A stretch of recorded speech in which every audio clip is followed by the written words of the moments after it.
underneath that moonlight, getting closer.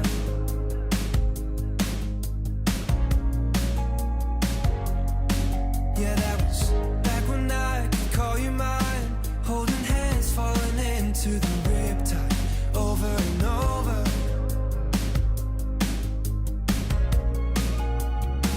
Yeah, we were taking off always running, wasting our days for nothing, singing I love you, with you riding shotgun in my car. Do you remember all of the nights we spent alone,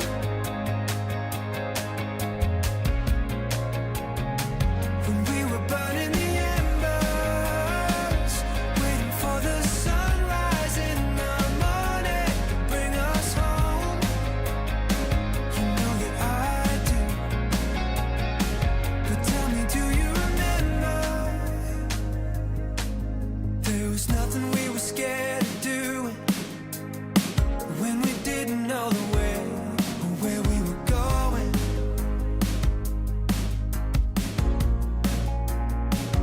That was back when forever seemed a million miles away, and we didn't know it,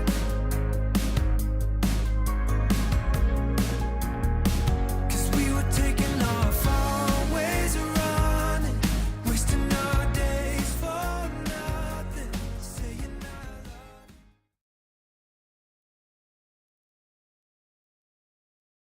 I said go and line up.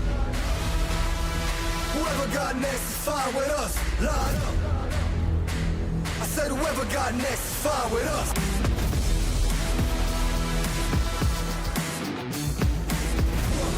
Go and line 'em up. That's fine with us. Go and line 'em up. Fine with us. Fine with us. Line up.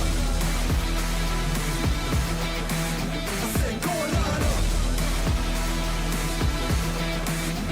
It's fine with us. I said go and line up. Whoever got next is fine with us. Line up. I said whoever got next is fine with us.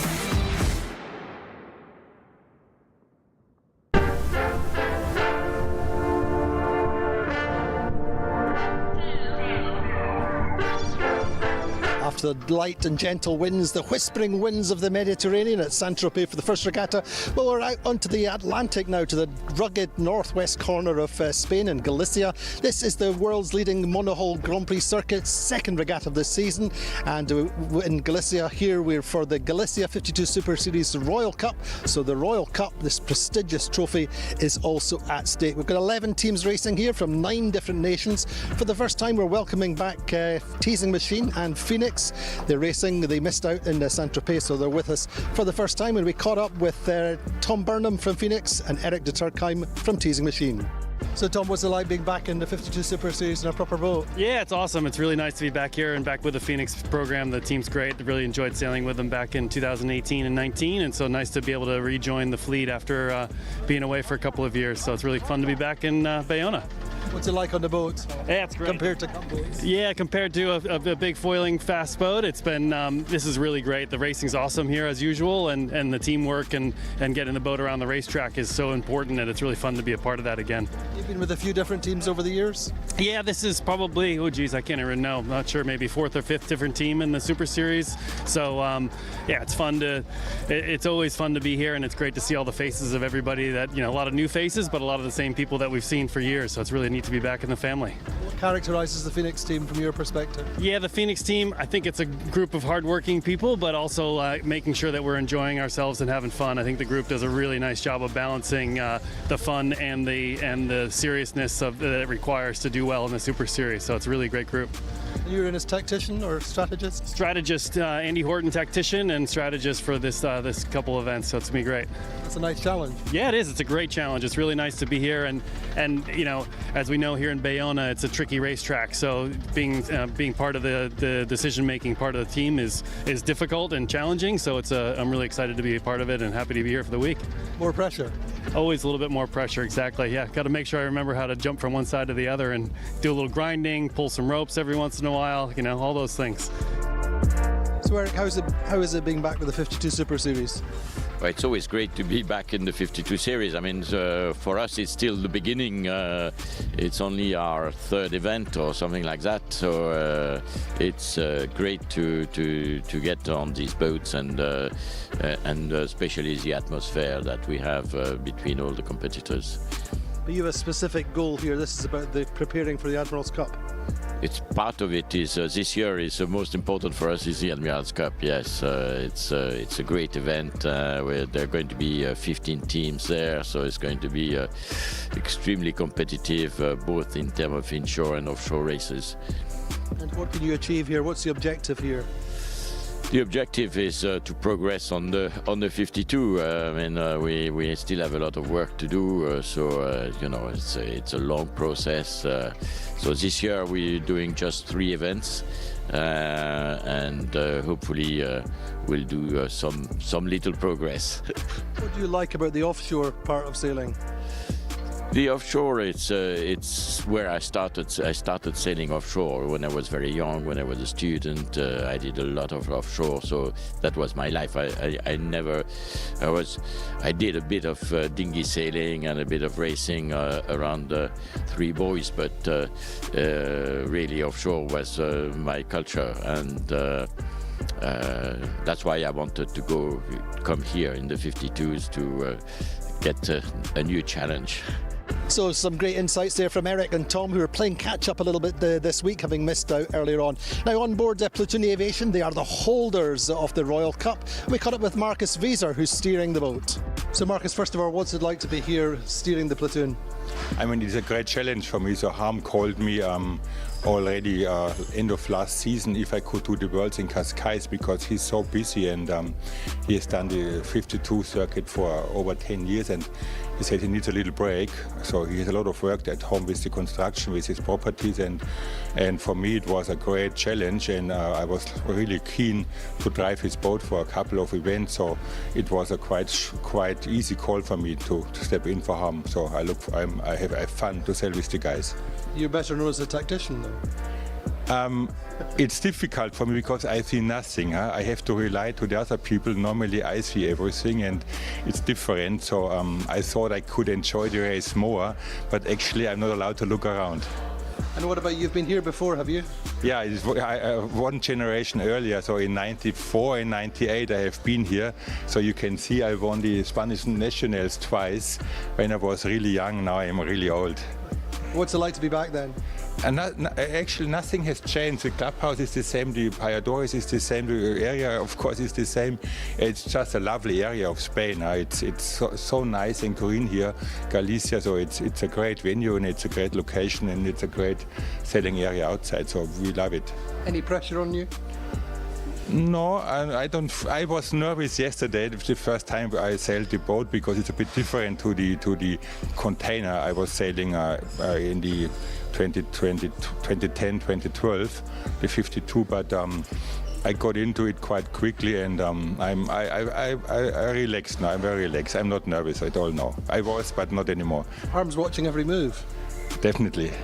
Now, Bayona has a reputation for breeze out here on the Galician coast, and we're catching up with Andrea Vicentini, who explains the general weather situation here and why it's generally quite breezy. So Andrea, tell us a little bit about the general weather situation. We have these Portuguese trade winds generally.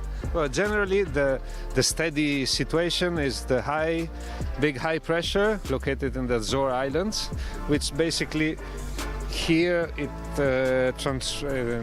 becomes like a northwesterly flow, and in the history this allowed the Portuguese navigators just to travel south and then go towards the Capo Verde Islands and cross the Atlantic.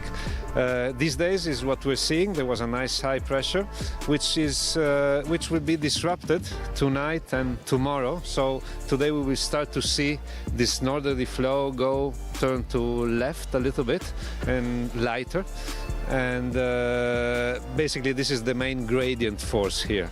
When the gradient goes down and the pressure just gets a little lighter, we have some sort of a sea breeze effect close to the shore, which is driven, of course, by the temperature difference between the sea and the land, and mostly it just turns the breeze even further left, and which is what we will see probably in the following days here.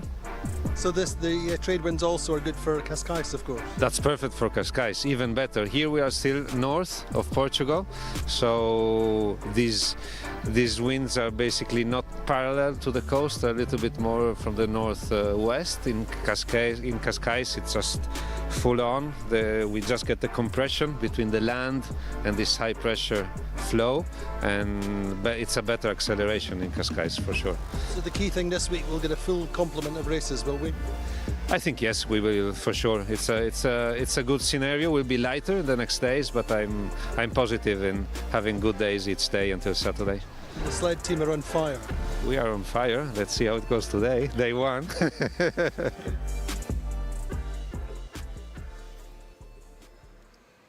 Well, there you go. Sled team is on fire. I can tell you that yesterday's practice races, they were first and second, and they were strong over the preliminary practice races over the weekend. So welcome to Galicia. You have a fantastic view from our drone shot over the start line. It's such a beautiful area, so different to where we were in Saint-Tropez last month. And the good news is out here on the Atlantic, on this rugged northwest corner of Spain, we're expecting breeze every day.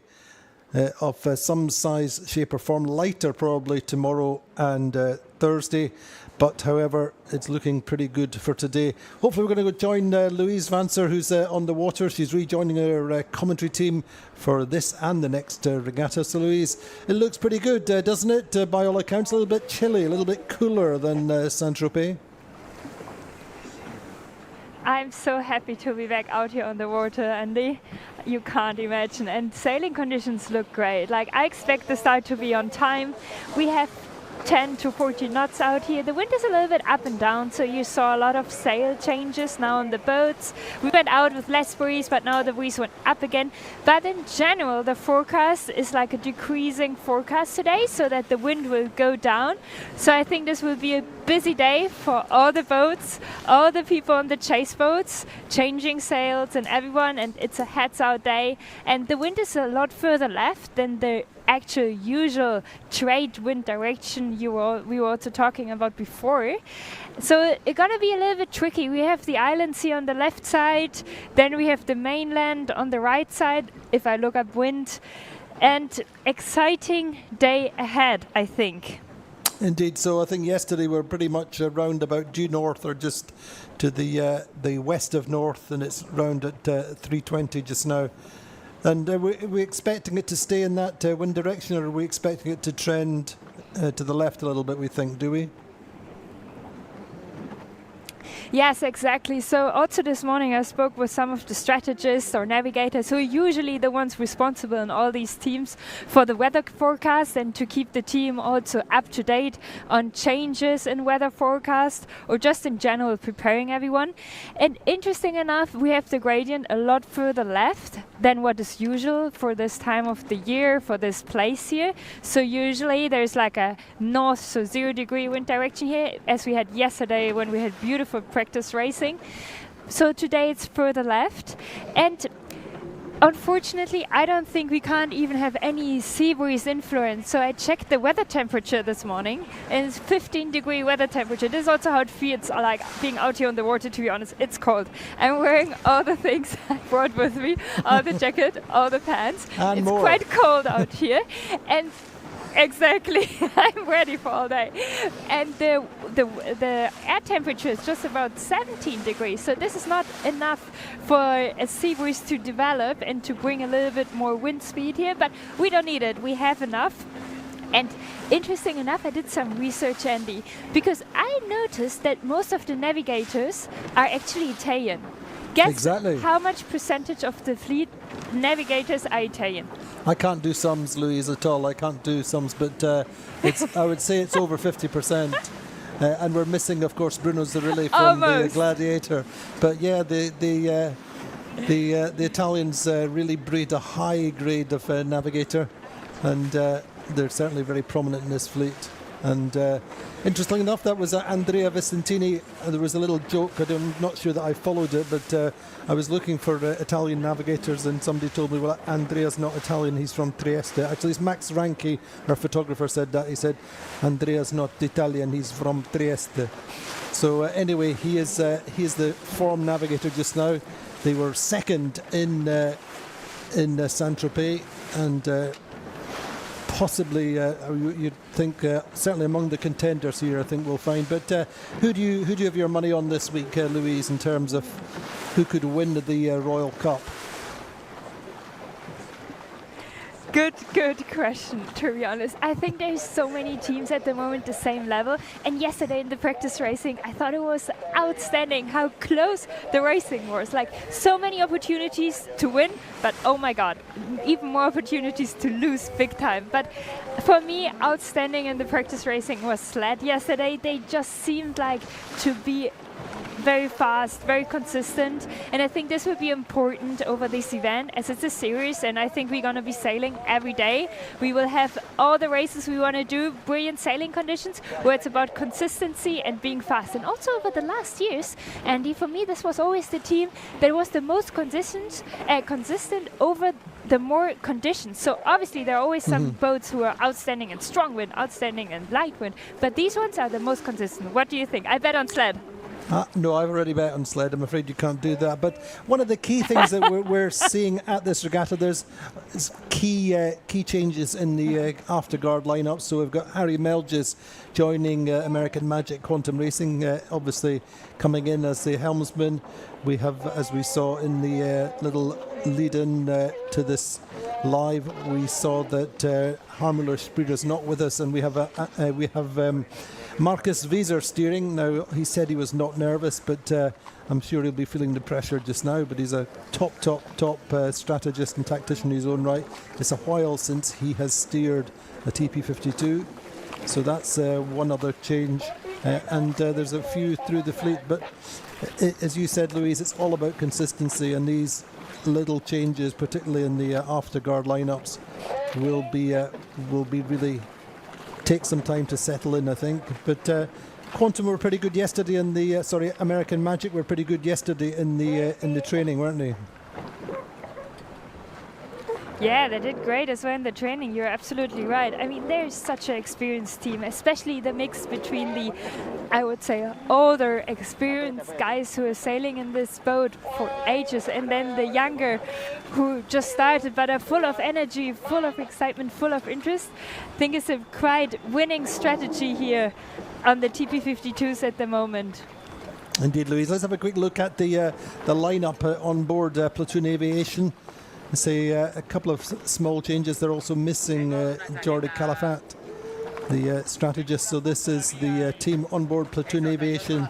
Struggled in Saint-Tropez, but there's Marcus Wieser on the helm, Vasco Vascotto, tactician, Jules Salter, navigator, Victor Marinho, local hero, grew up in Vigo, but did a lot of his sailing out of here in Bayona. Dirk de Ridder, main trimmer, Rossa Halcro trimmer. Javier de la Plaza is the other trimmer, and the two grinders, Gerd Habermüller, the big powerful Austrian, and Andy Axelsen, the other grinder, Jaro Furlani in the pit, Mickey Muller on the mid-bow, and up on the bow, Sean Duguay-Couvreux.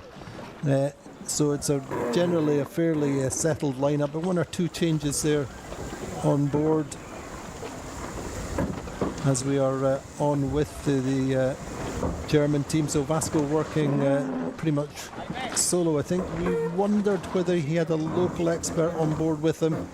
We're going to just find out. We know that Javier de la Gandera, a legendary sailor from these parts, who did the Whitbread on Galicia Pescanova way back when. We believe he's certainly working with the team. I'm not quite sure whether he's on board. But Louise, how's the start line looking? We're at just on 2.5 or just under 2.5 minutes to go.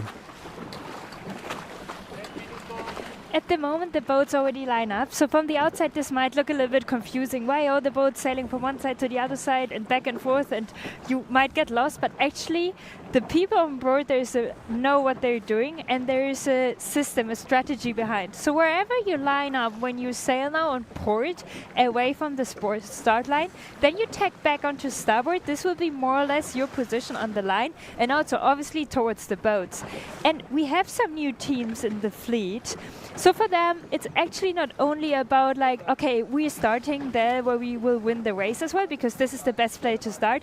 No, they are not feeling comfortable enough at the moment to just start wherever it's best to win the race. They have to consider a little bit, what boats are next to me? Is the boat next to me a very strong boat? Should I start leeward of the very strong boat? Should I start windward of the very strong boat? So a lot of things going on these boats, especially in the pre-start, and it's on the helmsman, on the tactician and the strategist and the navigator to keep track on this, because you can easily get lost in this crucial moment for the race.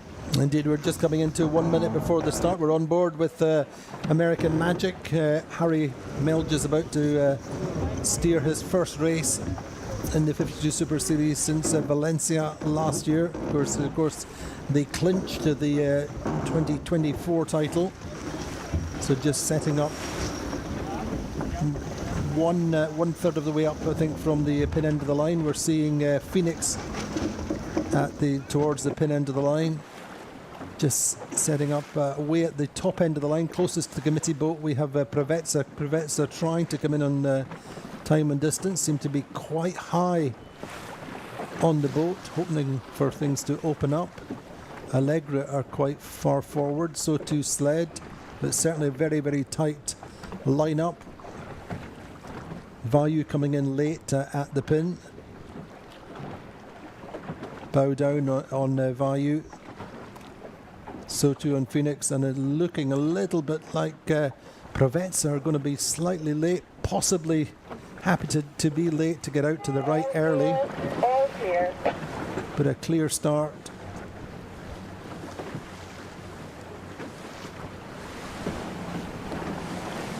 Yeah, indeed, Prevezza then, Louise, quite late on the line at the committee boat under the line. A little bit shut out, but a good start. And Go on, Louise. I was at the pin end, so I didn't quite exactly saw the start at the race committee. But for me, the best start, so at the moment, had actually the new Italian team, Aikido. I think they did amazing from the middle. And all the boats here, most of them have been sailing in Bayona already. And they have locals on board or on their chase boats. And when I spoke this morning with Nick Asher and Will Ryan, the strategist and tactician from Team Allegra, they know that the right side is working here quite well, and they expected the race committee to be super busy. So just think about it. I spoke with them at 10 o'clock. Now we're at 1 o'clock. So 3 hours, or even last night already, they were trying to figure out how to avoid the mess at the race committee, to don't get parked there, but still win the right side, because this is where the boats want to go. Andy, I bet on the right side this time, so now you have to go for the left. Oh, do I? I didn't know it was a binary choice, but in the meantime, it looks like Alpha Plus and Platoon Aviation have come off the line and going out to the right earliest on.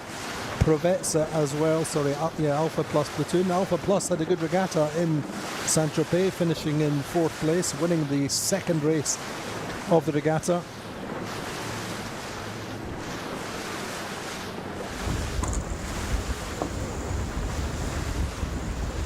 So it looks pretty even off the line from the start. Value in the foreground, going left. American Magic a little bit buried by Alcedo, as Louise rightly pointed out, seemed to have the best start so far. Solid start really from Tony Norris, it is, who's steering Phoenix this week. And for sure then Platoon Aviation then going early right.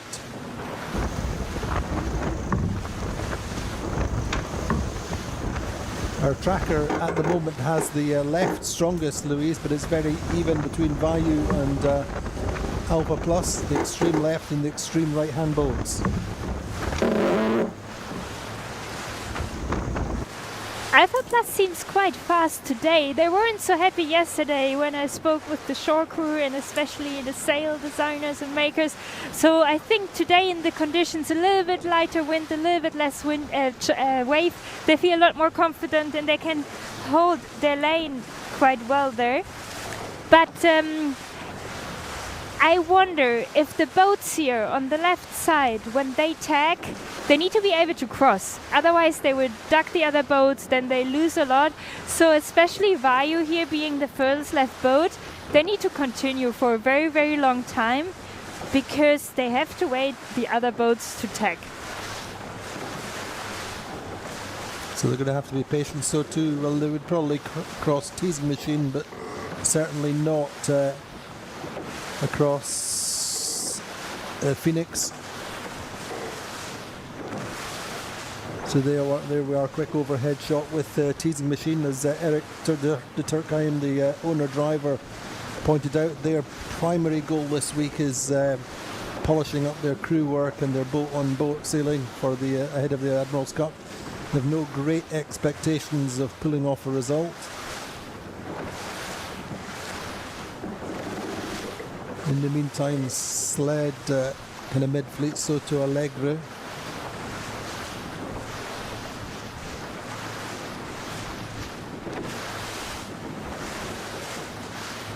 So a little bit of a split in the fleet then. We've got 4 boats on the left. American Magic now thinking to tack there, the boat which had been holding Phoenix in the meantime.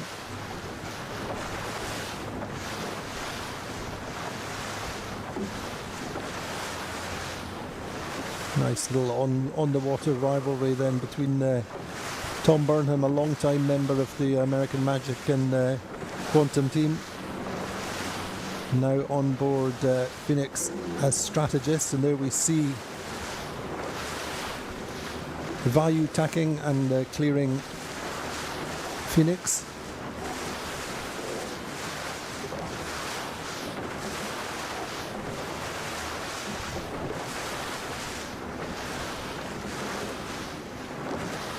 So still fairly even across the course. I think no great advantage to the left or right just now, Louise. Very interesting to see, Andy. I think we have to wait until the end, but for now I couldn't say quite what side we'll cross. I'm here just on top of Teasing Machine. They roll into their tack, so now we have almost the entire fleet on port sailing towards the right side. And it will be a head-on-head race, I think, between the furthest outside boats. But we're just half of the racetrack up now, so it also depends a little bit from what side the last shift will come in. It is a little bit shifty here, like not too brutal as we're sailing on the big wide ocean, but still a 10-degree shift makes a big difference in the fleet. So interesting enough, American Magic is usually a fast boat, so they are happy to assume a little bit less risk because they know they're fast. So usually this is a boat that sails over the middle, goes with the shift. And if you're a little bit slower or like you have troubles to hold your lane, you're happy to assume more risk, so go more over the outsides. I'm keen to see who will be first at the upward mark. Hard to say at the moment. Hard to say at the moment, but certainly out on the right side, Prevetsa and Platoon Aviation not going as well.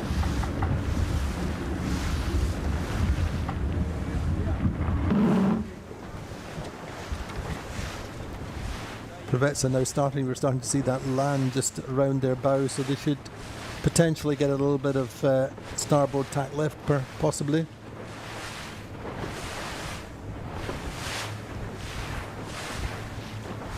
However, certainly a pretty dynamic open race course at the moment. Louise, how do you feel the geography will affect this race course? Good point, Andy. So I think yesterday the wind was further right, so the geography, there was like a clear trend. You know, the right side was more open, the left side was covered by the island. So on the left you had like the geographical left shift from the island, but on the right side you had just a little bit more breeze, especially then with the Ria de Vigo, so with the river. now the wind is further left, so coming a little bit further over the island, that makes it more unstable, more shifty, more gusty, more patchy.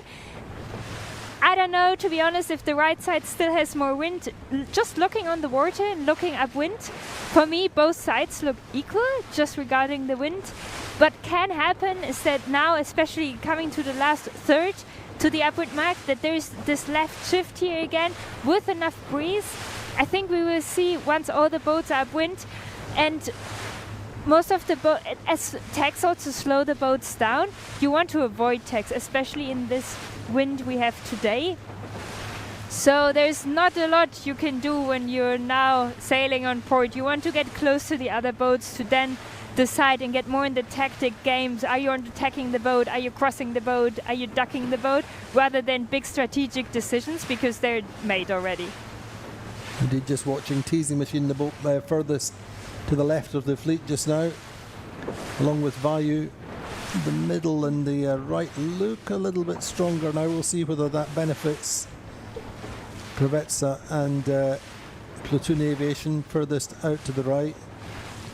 Interesting on Vayu, we have Manu Weiler calling tactics. Manu won the Spanish national match racing title here twice, about 10-12 years after Marcus Wieser. But for the moment it looks like also in the picture there, Alpha Plus going quite nicely on starboard. Whether they're going to come across Vayu or not.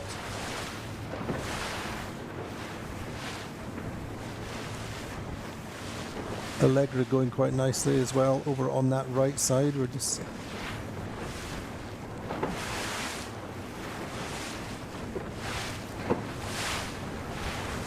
being on Alpha Plus now is a very good moment. I like this, when you can cross the fleet on starboard, happy boat, happy vibes on that boat now. And now you're in such a strong position, because now they will meet with Vayu and they can decide, will they end the day of Vayu and just tack exactly in front? No, they continue even further left and then probably would just tack in front of Teasing Machine. But there are some boats following Alpha Plus, so when they tack, they have to be clear of these boats as they are then going on port. So for now, Andy, if I could choose a boat I would be happy to be on, it's Alpha Plus. Happy life on that boat. I like this. good. Interesting that navigator on board is Ian Moore on Alpha Plus. Very, very experienced navigator in the TP52s, going way, way back to before the days of Med Cup. And previously sailed with Quantum, with Interlude. So Alpha Plus then going back on port, will cross ahead of Sled there. It's great to see Alpha Plus going well. They finished, say, 4th in Saint-Tropez. One of our newer teams, only joined in Saint-Tropez 2 years ago. They really have got the boat going quite nicely. Whole bunch of really top talent on board. Of course, Tom Burton, the Australian Olympic gold medalist tactician.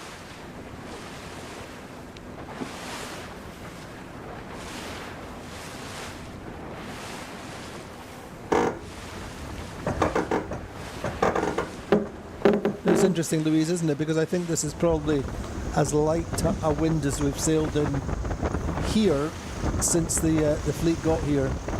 It's been quite breezy and we're expecting it to drop away today. So in terms of modes and setting up for these conditions,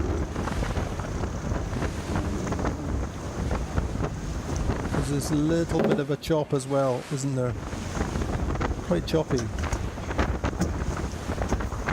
Exactly, Andy. So we have this big ocean swell here, which you can see when you look on the horizon. You can see big waves, but they're long, and so on each big wave there are some more choppy small waves. I would say like another 5 to 7 little waves.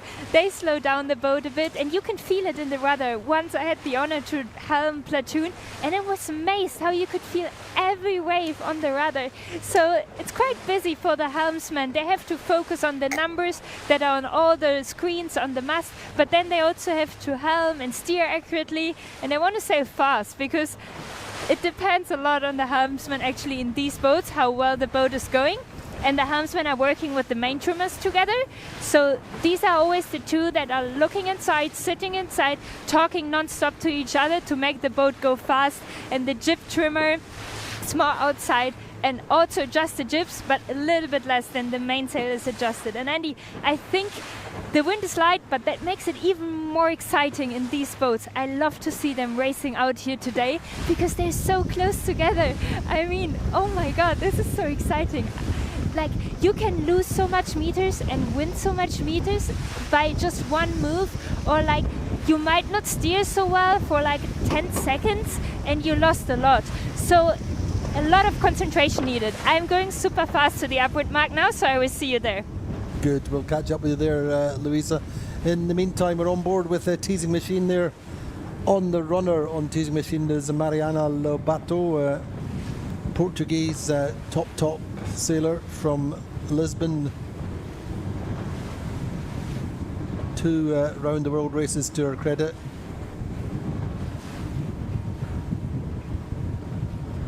So she's on with teasing machine, just going to do the ocean race Europe with Arkea Paprec.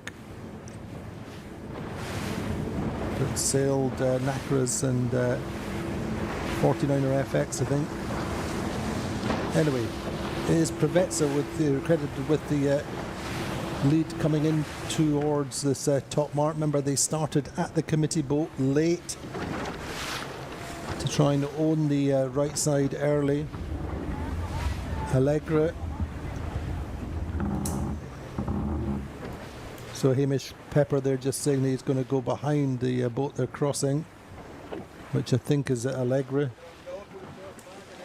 So very much looking like Allegra will lead round this top mark, perhaps. A little bit of a lefty coming in for American Magic and Sled, though. Very, very close, though. American Magic deciding that they want to be safe and take a couple of sterns there. So too Sled.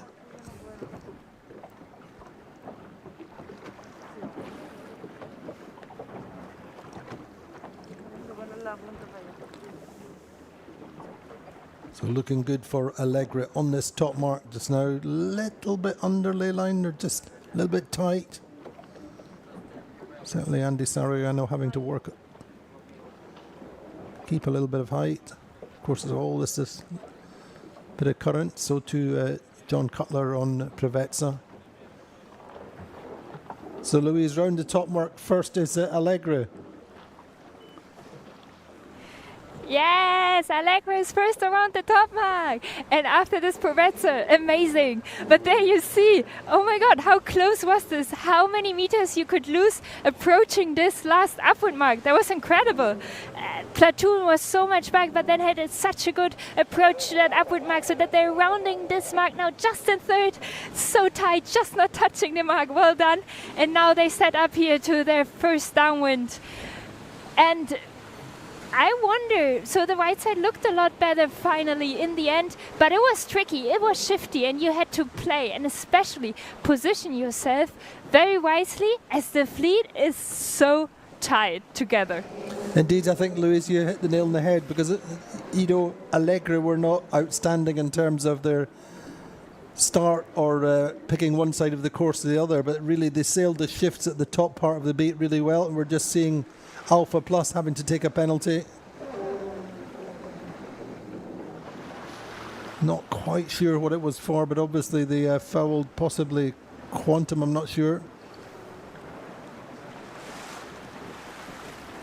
Alcedo and Paprec seem to have they're doing penalties as well, we think. But I think also credit to Platoon Aviation. They were at one point they were 10th and 11th on the leaderboard, probably at halfway up the beat, but they'd really got themselves round the top mark in good shape, just leading American Magic.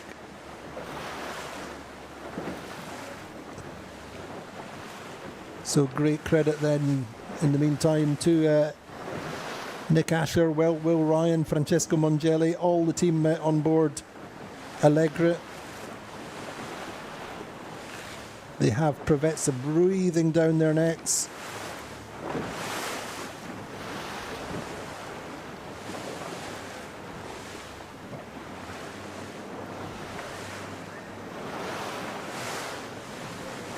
So Louise then, of course, the bow number 19 Allegra, the team with the greatest complement of 470 sailors on board.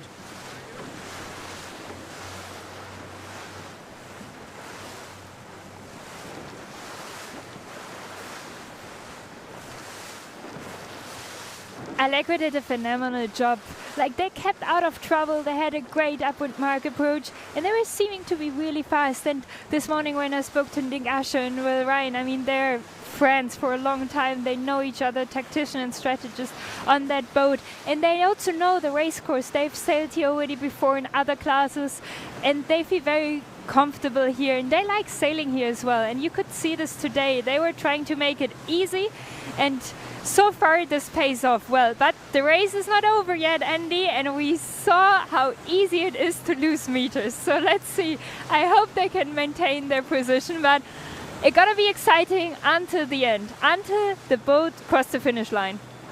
Indeed, Allegra under pressure all the time from Prevezza. Andy Soriano, maximum concentration. You can see he's fully kitted out for the cooler weather today.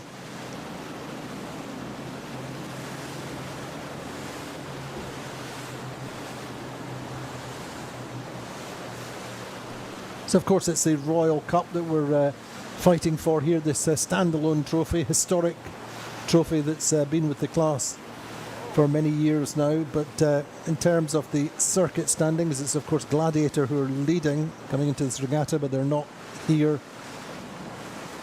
nor indeed Criolla are missing. But we only got 4 races in Saint-Tropez, so teams like Prevezza and Platoon Aviation, who were finished further down the leaderboard, this is their chance to shine and pull back some points.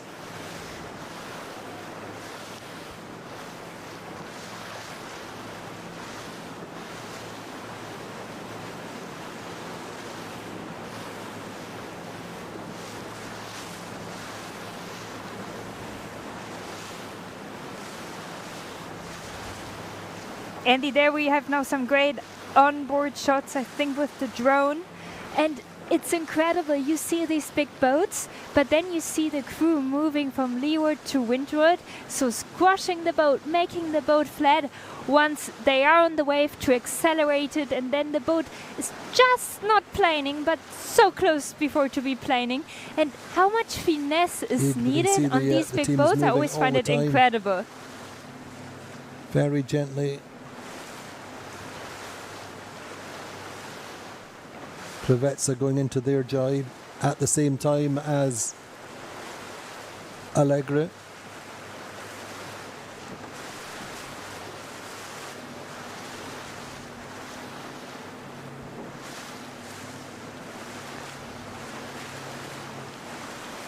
Allegra also did not have a great regatta in Saint-Tropez, so toning just now, they had over 4 races, they had a 10th and an 11th.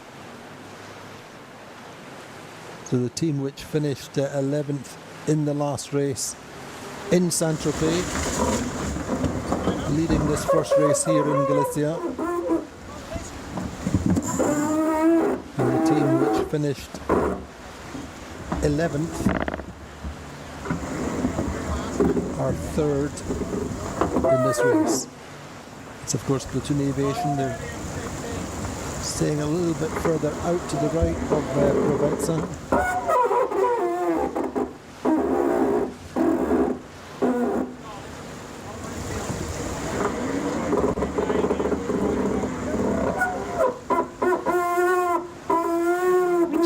the beautiful jibe of platoon aviation there.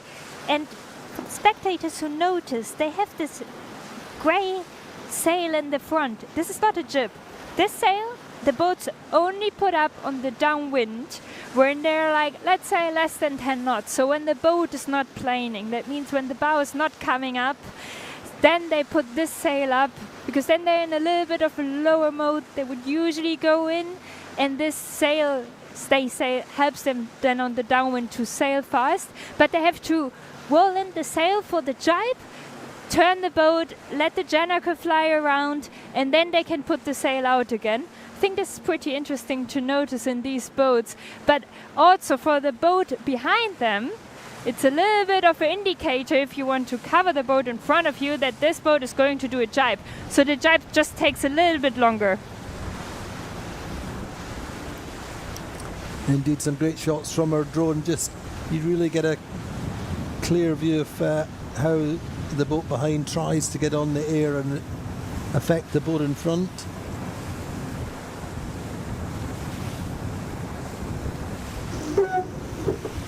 And the interesting to see the different, slight, subtle differences in the trim and the sail shapes for the jennakers.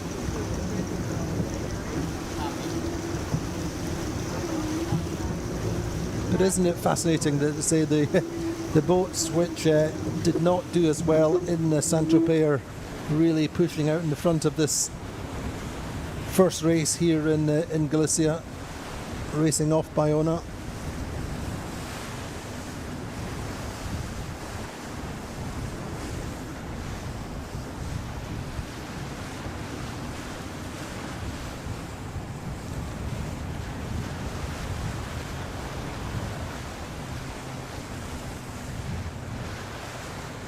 And I always like all the boats to do well. So I'm very happy to see Platoon, Pre-regatta and Allegro in front. But yes, unfortunately, not all the boats can win. But exactly. If I could wish it, I would wish it to everyone to win. But interesting enough, there were a lot of changes on the upwind and positioning. And downwind, as you really try to reduce maneuvers, the wind dropped a little bit.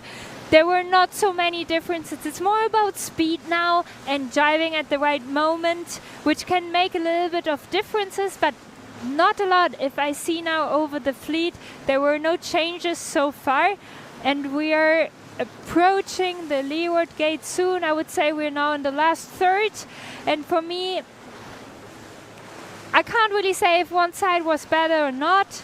It was more about sailing fast and reducing maneuvers, but in general the wind dropped already a little bit and seemed like there might have been a small left shift.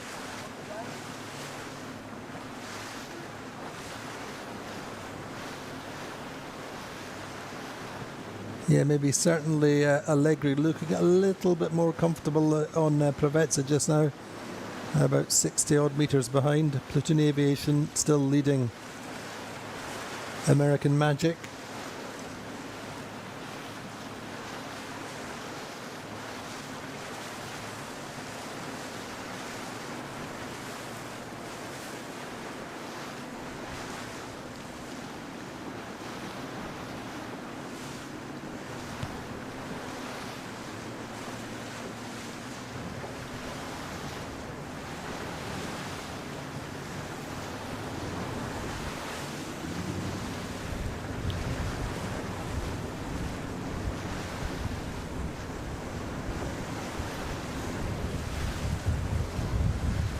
On the shots we see right now from the boats, the beautiful drone shots there from Allegro and Pre-regatta, we see the crew moving quite a lot on the boat, so they already start preparing now their next leg, which is an upwind.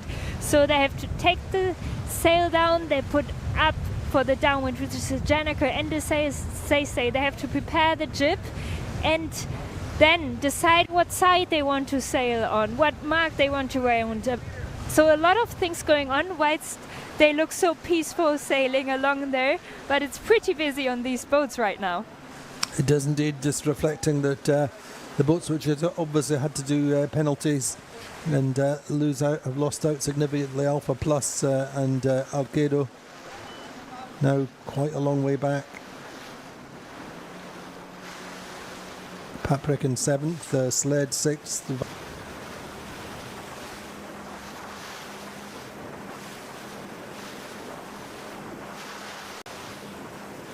But interesting for the geeks among you, we have of course, the newest bottine design, Allegre,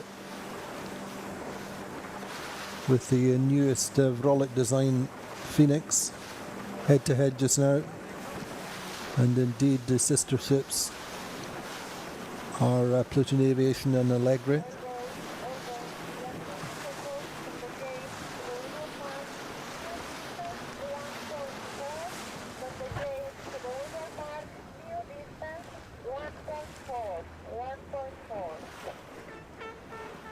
So Maria Torrijos there, I'm hearing in the background, changing the windward mark, I think certainly shortening the windward leg.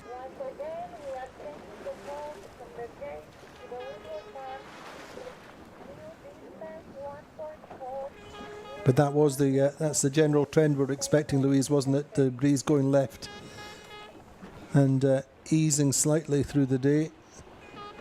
But Allegre looking quite comfortable, going to the right-hand mark, along with Provezza.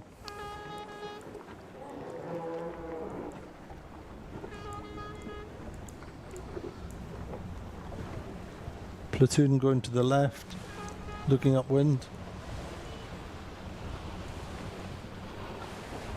And they really now have quite a nice little buffer on American Magic, who go round 4th.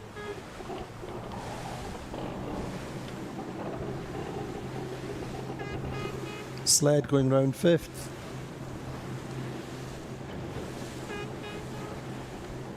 Patrick will be round in 6th.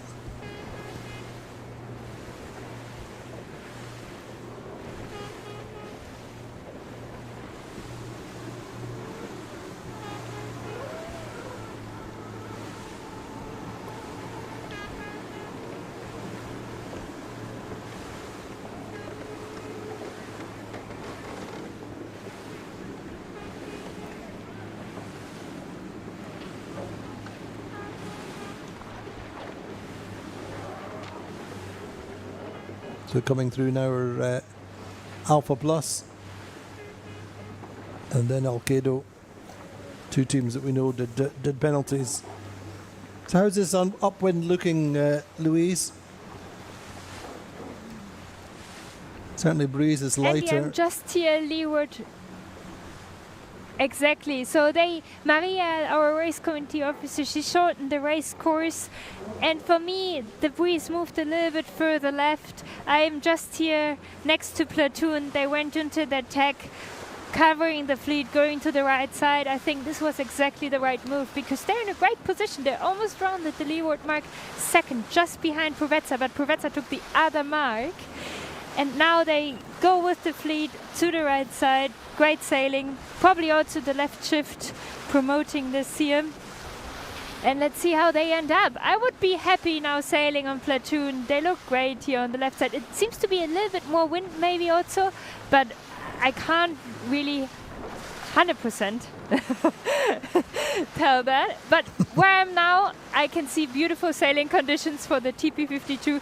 It's so nice to sail these boats in these conditions because they're so sensitive, so you really feel the waves, you feel the puffs, and these are conditions where it's maximum power for the boat, so they use their biggest sails. They might be even already on a smaller ship, so not the J1, maybe the J2, J1.5, and full power in these boats, full heeled, all the crew sitting outside trying to put their body weight outside to make the boat flat or flat-ish because they want to have a little bit of feel because the boats are designed to sail like this.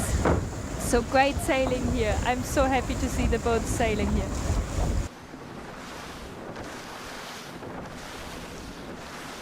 Indeed, I think I would agree with you that small gains to Platoon Aviation on this left side. They've halved their distance to Allegre according to what they had, and certainly possibly through Provezza. Wait and see how this evolves going up this second beat.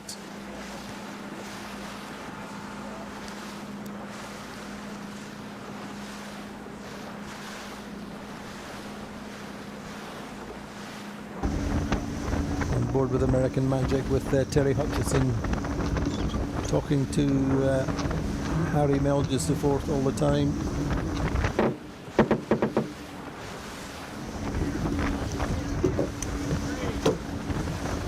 And they do the main sheet trimmer, Lucas Calabrese.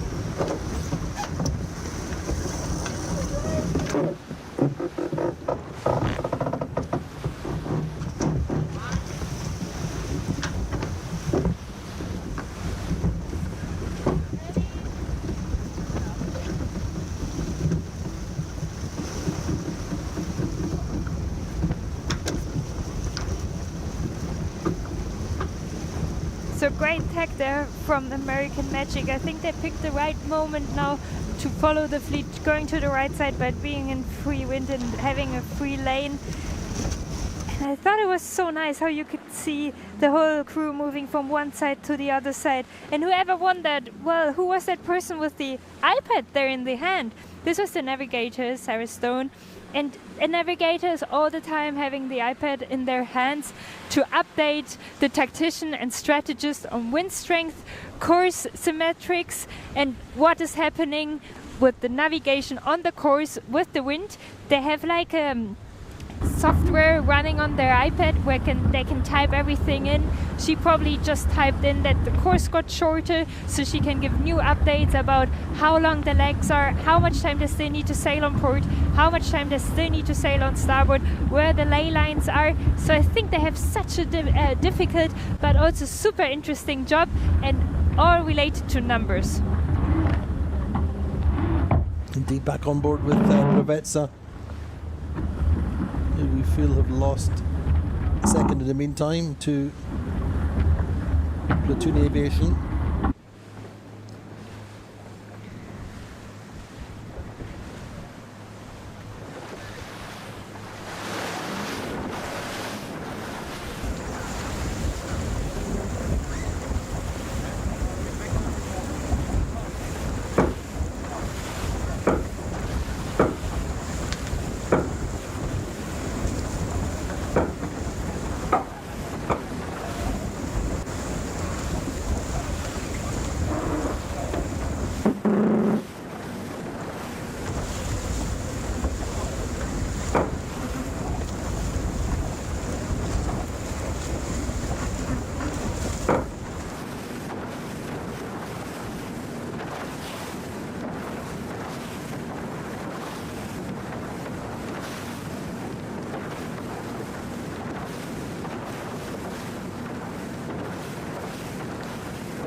So in fact, though, Allegra And really... let's talk a little bit about...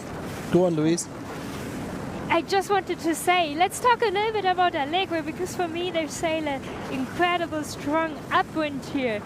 They're not really concerned about the other boats. They rounded that leeward gate, kept on going on port.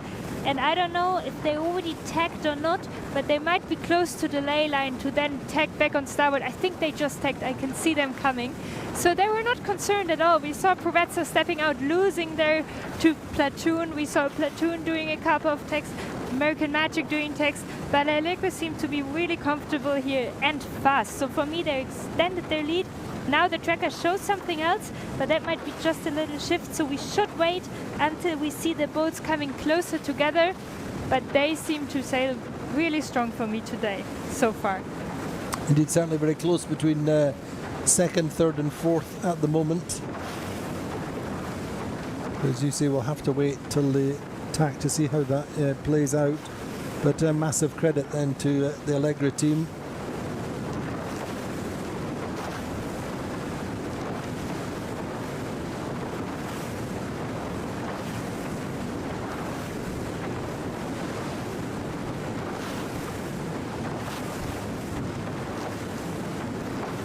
This new team, the Italian team of Andrea Lacorte, the owner-driver,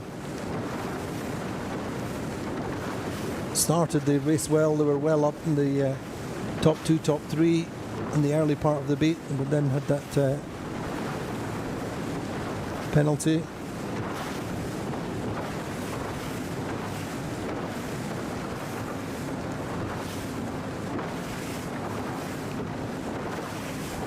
So making their attack now.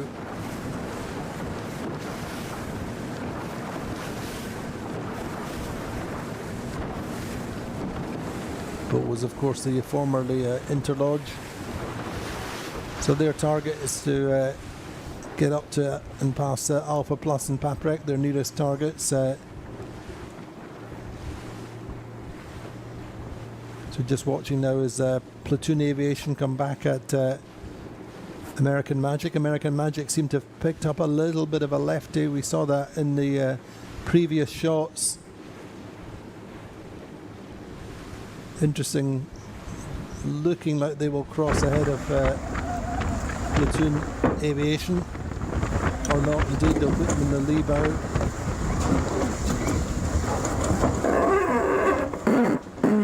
So Platoon Aviation forced attack.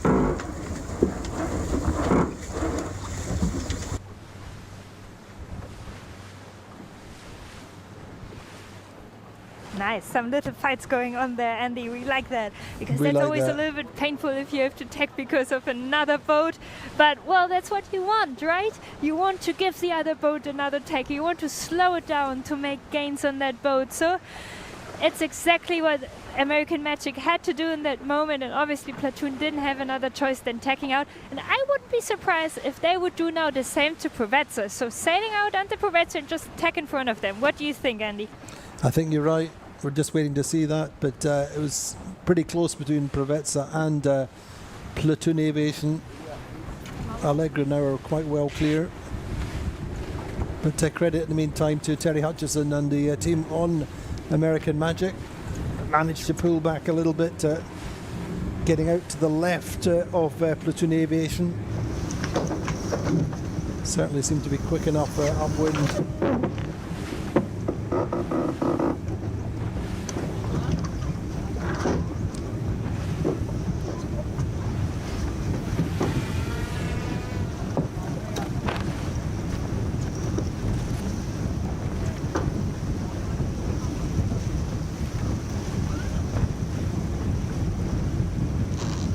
On board with American Magic, then watching that tack. Victor Diaz de Leon down there setting up the new leeward runner, which becomes the main runner once they tack.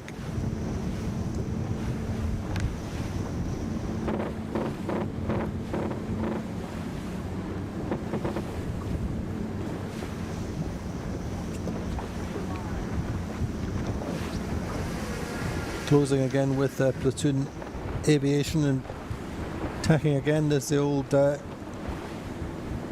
Terry Hutchison versus Vasco Vascotto.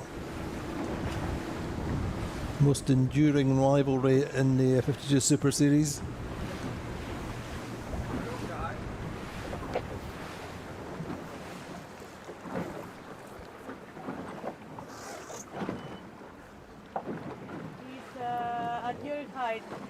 Nice, it's spicy, Andy, the upwind mark approach here again. So I think the boats understood in the race before, in the upwind before, how much you can lose and win on this approach. To now they really try to make the life of the other boats difficult by tacking just in front of them to give them all their bad air to sail slower. And I think now approaching this upwind mark here, we have a right shift because we already have a couple of boats overstanding the ley line. So Allegre is just on ley line and all the boats behind are already over the ley line. These are really expensive meters, and this is a gain for the boats who are coming in here from the left side. But wow, what an upwind by Allegro. One tack, extended their lead, easy, cool and calm sailing. Well done. Fantastic. Here they come round the top mark then. Andy Soriano's Allegre leading as they have done round the top mark, first time up and leeward gate. Great shots as they pass the windward mark, and they will actually probably be at the offset before the next boat gets in.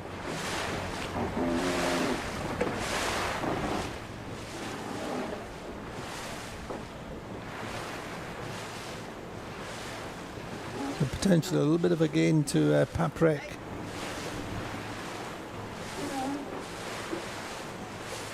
Sure, a little bit of a lefty looking at the boat behind him. So Louise, a big left shift for the Paprec, pulling him back a couple of places. American Magic getting round in second.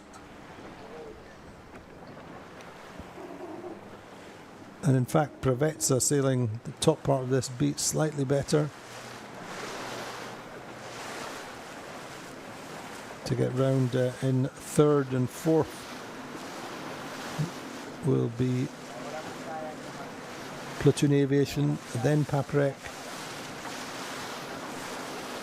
Really close mark grounding, isn't it? Just so close behind. 3 boats overlapped.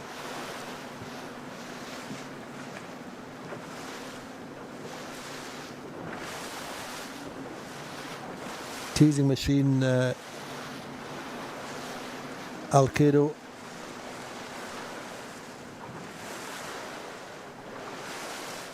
Paprec making that nice gain. And Alpha Plus there to the right of Alcedo. So this is going to be a fascinating final run down to the finish line. I think Allegra over half a minute ahead. I think they can be reasonably confident this race is theirs. But behind American Magic, Prevezza, Platoon, Paprec, gains to Vitamina, Alcedo.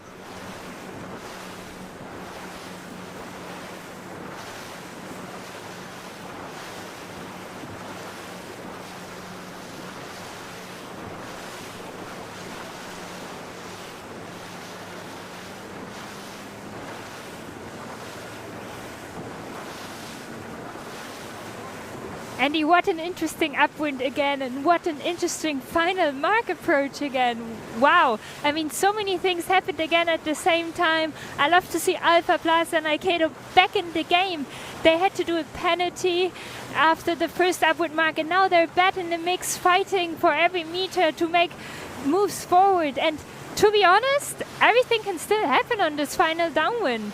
So they can still catch up some places, but also what happened to Sled, Andy? They were 5th at the first upwind mark and now they're 11th. No, that's our team we bet on.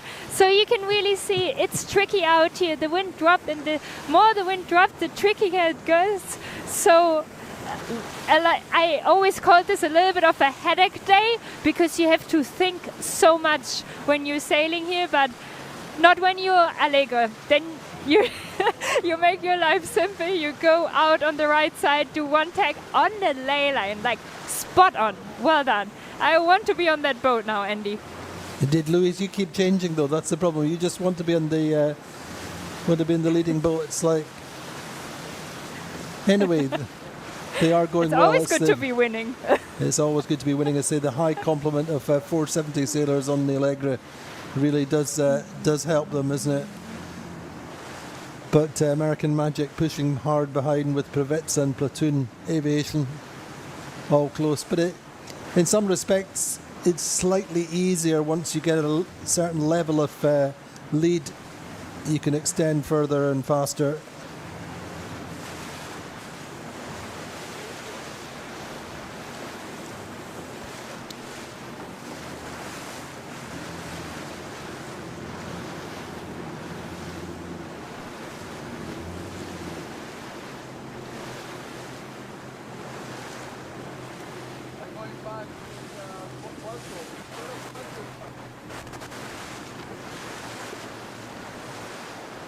American Magic clear of Prevezza and Platoon Aviation.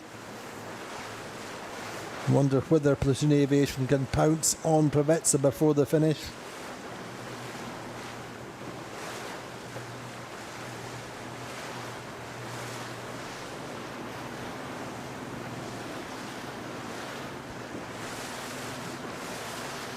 You always feel when you have a bad last race at a regatta, There's a certain pent-up energy. There's a certain frustration. And as soon as you come back on the race course, that is all unleashed. And that's, I think, to a certain extent, what's happened for Allegra just now. They always say you're only as good as your last race. And so Allegra then coming back from that 11th place, the last race in Saint-Tropez, to win the first race of the Galicia 52 Super Series Royal Cup.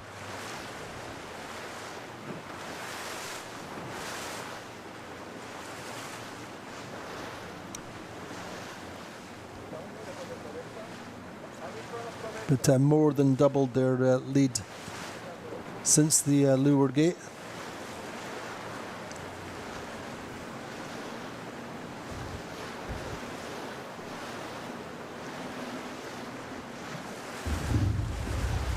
Provezza versus Platoon Aviation on opposite jibes. Louise, I don't know how much you follow other circuits, but Nick Asher really on a great run of form as he has been since last season, really.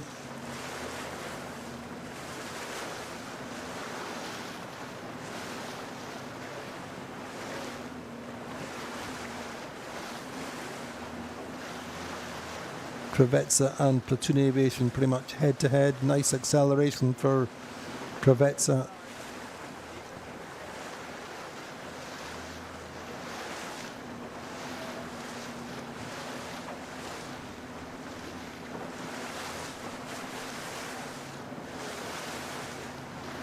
I like that Provenza continued a little bit further when Platoon and Paprick jibed out earlier. So Paprick followed Platoon's jibe that put Platoon under pressure, because it's always a little bit annoying if you have another boat so close to you, because they can just get a better wave, the gust earlier coming from the back, and they make meters good to you, then they cover your wind. It's a little bit stressful always. So when you're in Provezza, you are happy to continue. Also because they might like this side a lot more. They lost a little bit over the other side. They went on the upwind before, so they seem to be quite happy. Interesting enough, American Magic, now in second position, probably just tried to defend their position. They jibed out early, then jibed back, and then jibed back again. So I think most of the jibes we've seen on this downwind were from American Magic, but just they try to defend their place, which makes so much more sense in their position, because Allegra is too far ahead, so they can't go for an aggressive move to catch Allegra. So when you're in American Magic boat now, strategist or tactician, you just want to defend. So you want to keep the second place, because that's a phenomenal result, as we are talking about a series here and not only single races. Indeed, every point is precious on this 52 Super Series season. We've seen championships won and lost by a single point last year, tied up between Platoon Aviation, or Platoon as they were then, and Provezza the year before. Year before that, there was just a single point in it.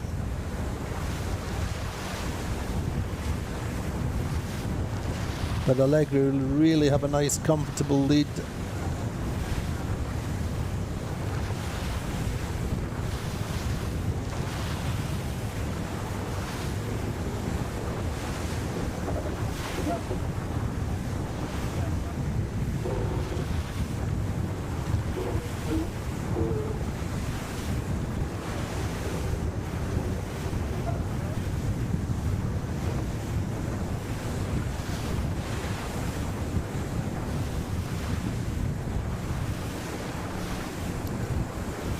American Magic jibing now to stay inside Provezza.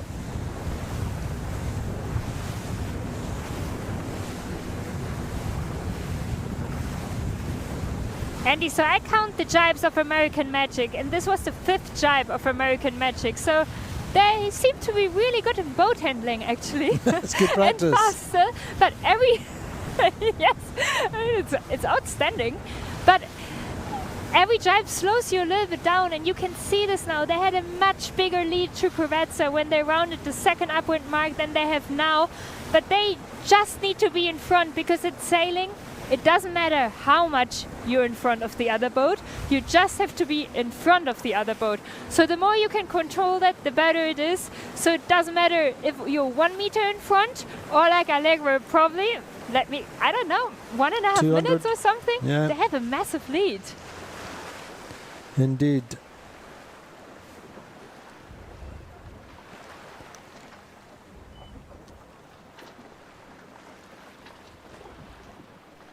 Have one more jibe to do to get through the finish line. Have Allegra. Allegra's best score in Saint-Tropez was a third in the penultimate race.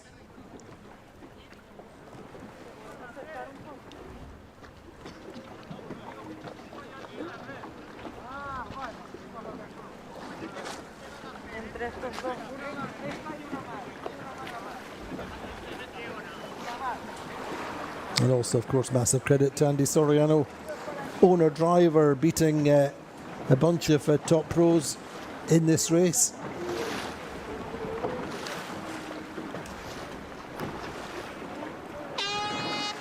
So that's it, a win for Allegra, first blood to Andy Soriano and his international team.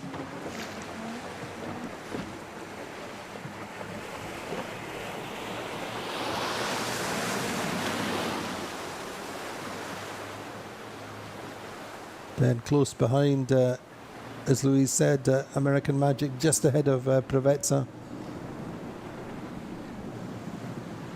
Just keeping a cover on them.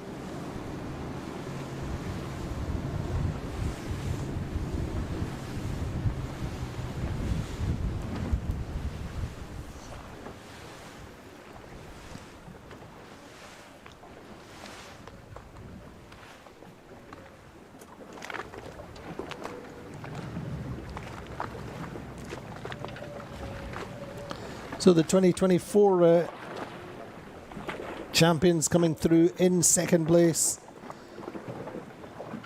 Winners of the final race in Saint-Tropez.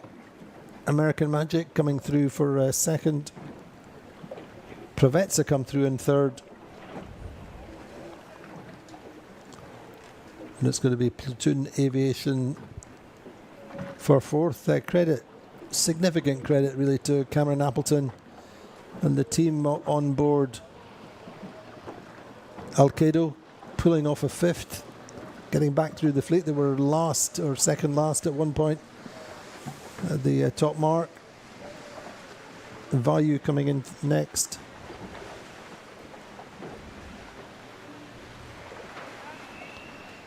Then American Magic, then Alpha Plus.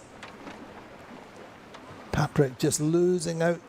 Couple of boats, maybe just getting the bow through the line now to hold on to eighth. Teasing Machine ninth.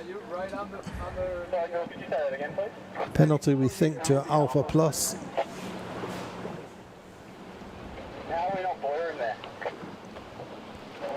So Teasing Machine getting 9th, 10th. I think is Phoenix now coming through the line. And then Sled, our big tip for the top, unfortunately, coming through in 11th.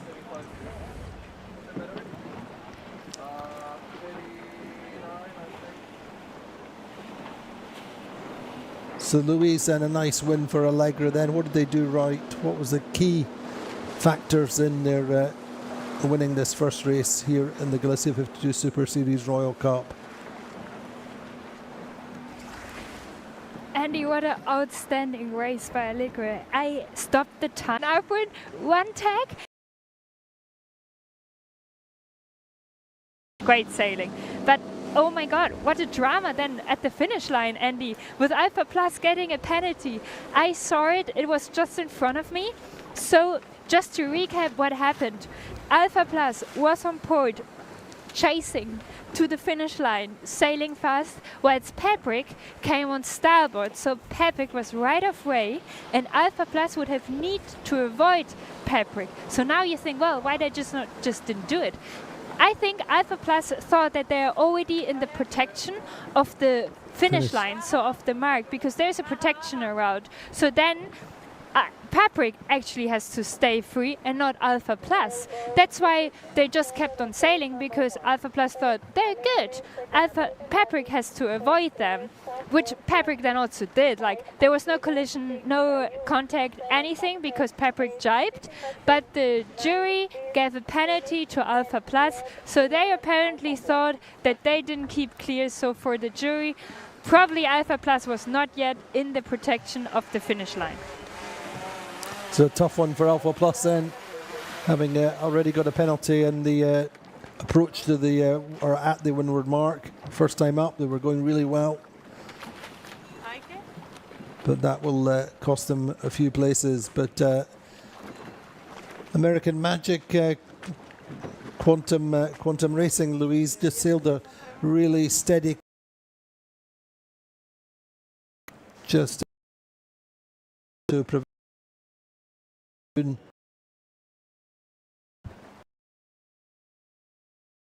part of it.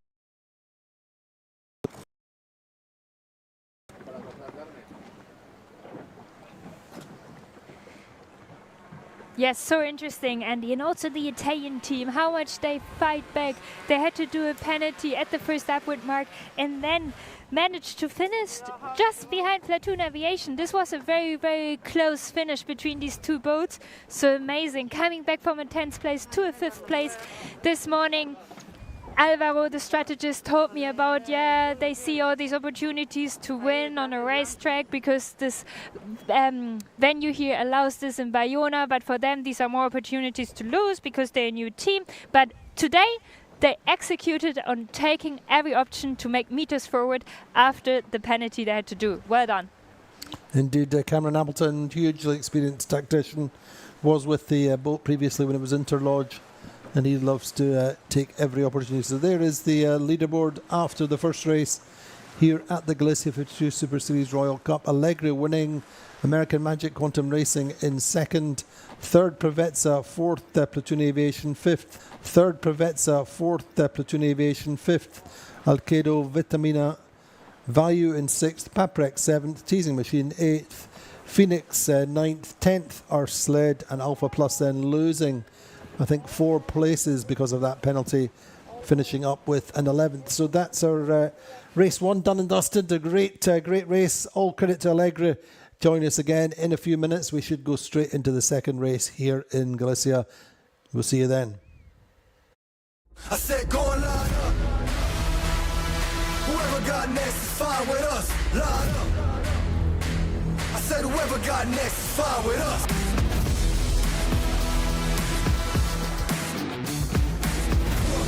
Go and line them up.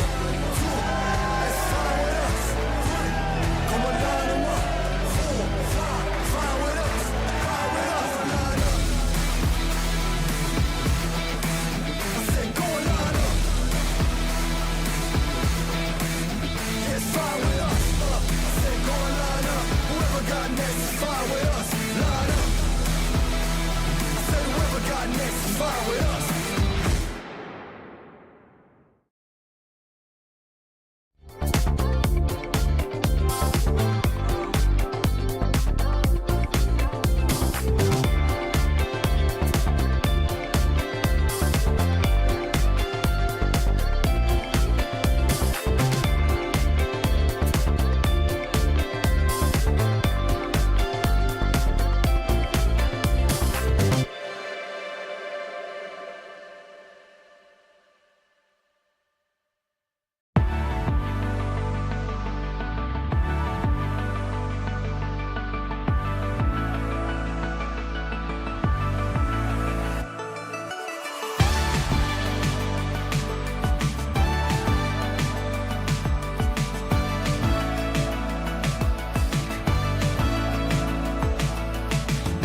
put it in a song. Every time you make that face, like crawling to a damaged space, out of sync and out of tune, that frequency I can't undo. Please listen close. Stop drumming on my heart, please stop. The rhythm that you're playing is just way up. You're not singing in the right key, check your tone, or soon you'll be a one-man band alone. Stop drumming on my heart.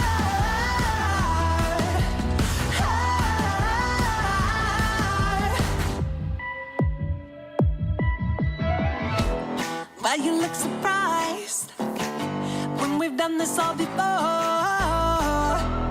I'm not sure the highs really make up for the lows. When words don't work and I get hurt, somehow I feel like I'm the worst. Manipulation overload, but babe, this time I'll steal the show. Please listen close. Stop drumming on my heart, please stop. The rhythm that you're playing is just way up. You're not singing in the right key, check your tone, or soon you'll be a one-man band alone. Stop drumming on my heart, please stop. The rhythm that you're playing is just way up. You're not singing in the right key, check your tone, or soon you'll be a one-man band alone. Stop drumming on my heart.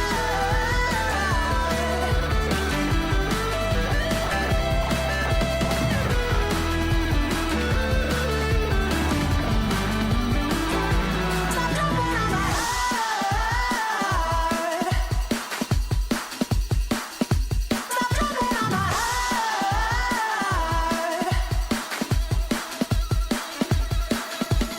Out of sync and out of touch, and maybe even out of love.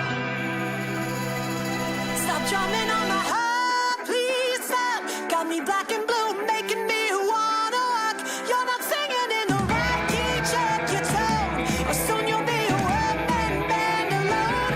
Stop drumming on my heart, please stop. The rhythm that you're playing is just way up. You're not singing in the right key, check your tone, or soon you'll be a one-man band alone. Stop drumming on my heart.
I know better. Locked in my head, romanticizing forever. Last love I found, knees met the ground and all my roses died. Swore I was through, but looking at you, I think I changed my mind. Yeah, let's fall in love for the fun of it. Diving at first into all of it. Oh, what a rush, looking into your eyes, playing it off like it's different this time. Let's break our own hearts for the fun of it.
scared to do it.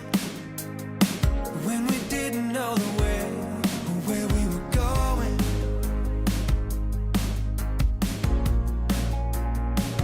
That was back when forever seemed a million miles away.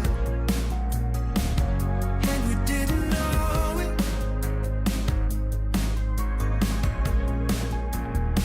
'Cause we were taking off always running, wasting our days for nothing, saying I love you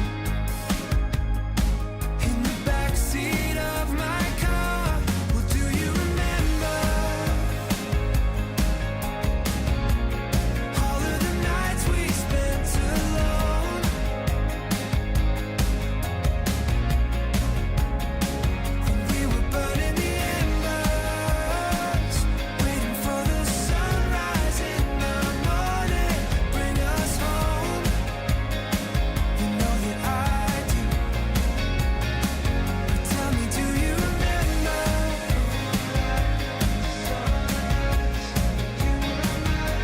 Yeah, do you remember?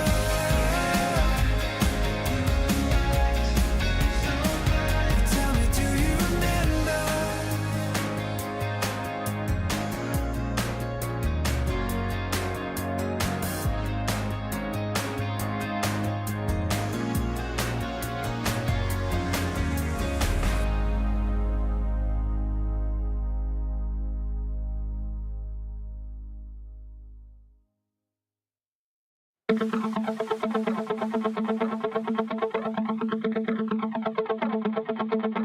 Don't know the time, I'm letting go.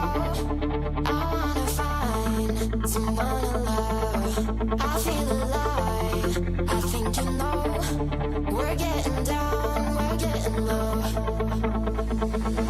Low, low, low, low. We're getting down, we're getting low. Low, low, low, low. We're getting down, we're getting low. Don't know the time, I'm letting go.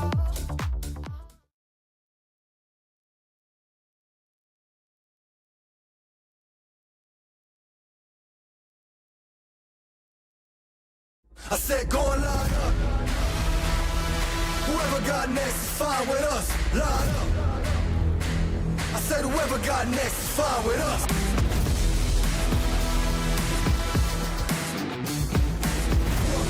Go and line them up. That's fine with us. Come and line them up.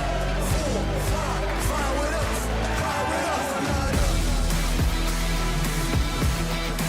I said go and line up. It's fine with us. I said go and line up. Whoever got next is fine with us. Line up.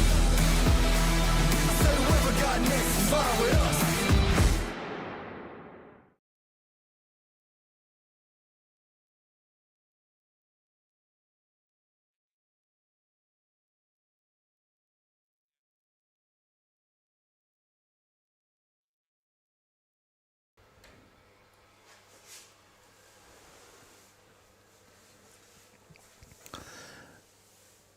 So welcome back. We are within 4 minutes of the start of the race 2.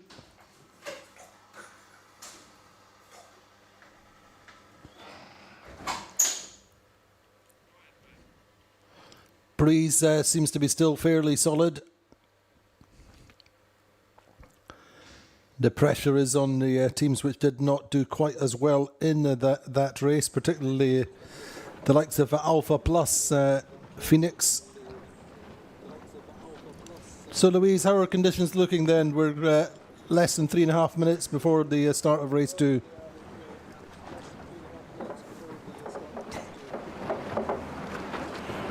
Andy, the conditions are like expected. So like the forecast showed this morning, the wind would drop a little bit, and that's exactly what happened. But we still have beautiful sailing conditions, like 8 to 12 knots, a little bit of chop, some some shifts, blue sky. So great sailing and being out here. And I think we can expect something similar this race. as the race before. And we all remember how Allegra showed us that life can be so easy, right? You can just start, sail to the right side, and be in a leading position and extend your lead. But, well, the other boats showed us, unfortunately, it's not that easy. And also, Allegra did really, really good on that one. But I believe the race committee will be even fuller now. It was already full the race before, but now I think there will be even more boats fighting for the right side, trying to go to the right side. But for me, there were options on the left side, and we saw it particular always coming into the upwind marks. With the upwind mark approach, this was crucial. The boats are so close together, so the last third, or even the last half of the upwind leg is just about positioning, and so much work for the strategists and tacticians to find the right place for their boats to round this first mark. So where do you want to position your boat then, Louise? What's your strategy? So if I would have the honor now to sail on one of these beautiful boats, Andy, I would be so nervous. No, but I would have the time of my life. And I would, start right, free in space, sail fast, because we always want to be fast, and be in face of the shifts. And I probably would still try to win the right side. Interesting, just watching how Prevetsa shaping up a little bit more to the left of the group as far as we can see, just being pushed just now by Alcedo. Value just to windward of them.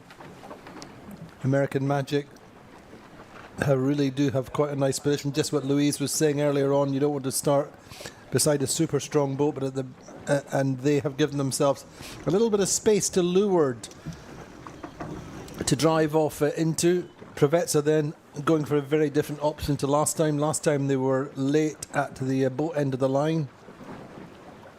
Paprec in the middle. Phoenix teasing machine. And indeed Alpha Plus starting up towards the boat end of the line.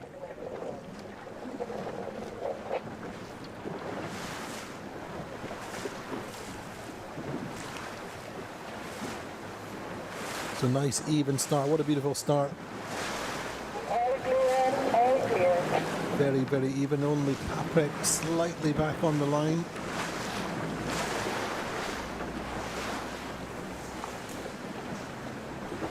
Good start from Alcedo.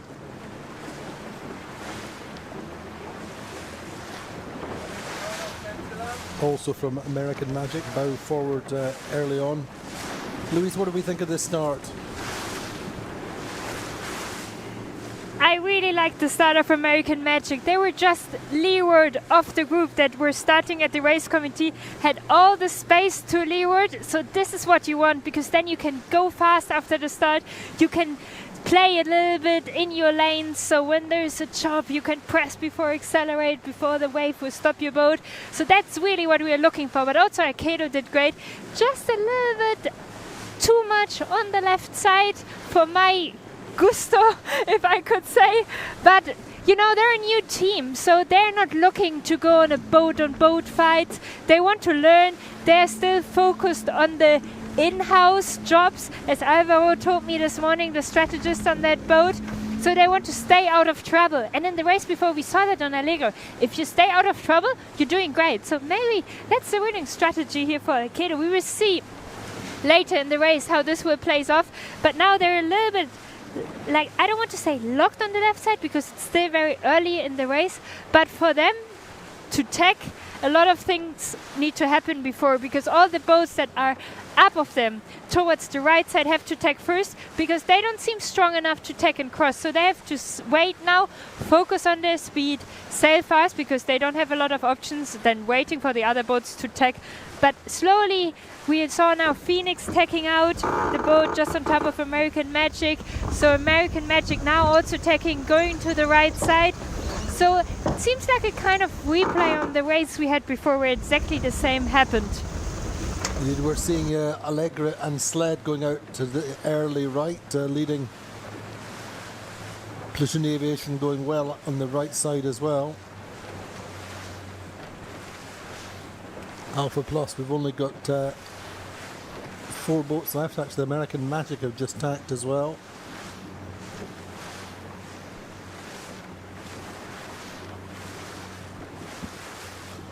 So it'll be interesting to see how Alcedo do from this left side. They're furthest to the left with Vayu.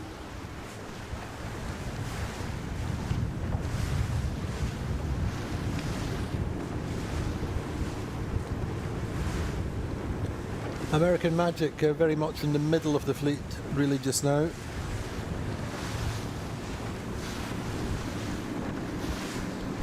They seem to have quite a nice high angle on port.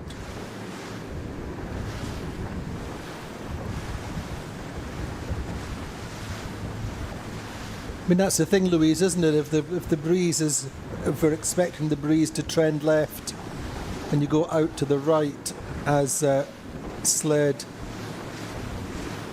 Platoon and Allegra are doing, it's interesting to watch how American Magic are setting up. Kind of what they did last time. They were not as extreme and just keep chipping away, keep taking places.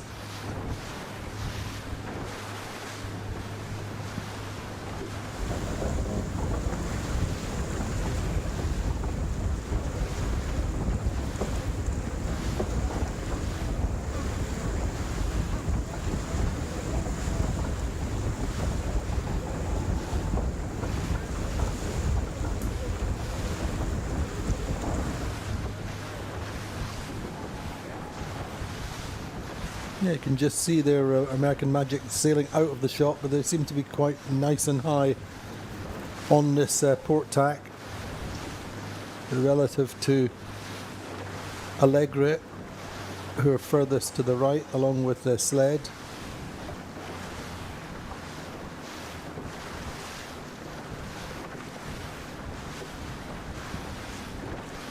So I say it's quite interesting then, the approach of American Magic, more in the middle of the course, but in the what I see as a lifted little slight lefty,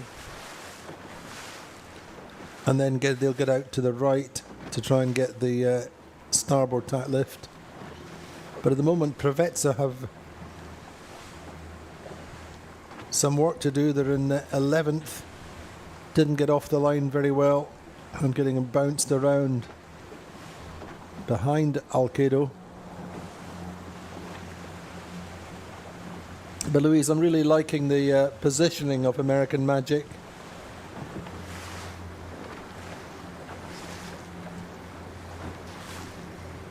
Me too, Andy. For now, I like to be on American Magic.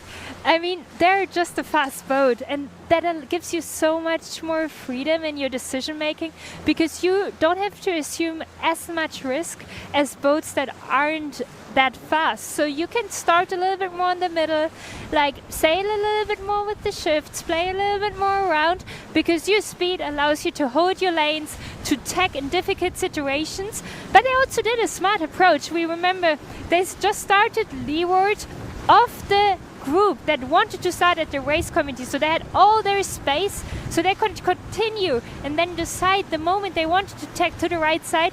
And port tack definitely seems now to be the long tack to the upward mark. So on that tack, it's crucial to have a free lane to sail fast. And there you don't want to have another boat ahead of you, close to leeward of you, or anything, because different than in cycling, you don't want to have any boats close. So in cycling, we want to have another bike close so we can draft. But here, the other boats slows us down, so we want to sail free, so the boat can breathe and the wind is just for us. And American Magic is doing this super well right now. Indeed, really looking like they have a little lift, little left-hander sailing slightly higher than the boats to leeward. Correspondingly, so too Alcedo going quite well.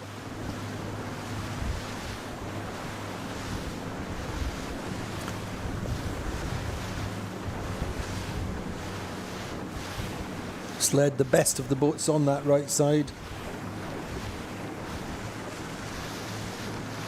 Paprec hanging into American Magic.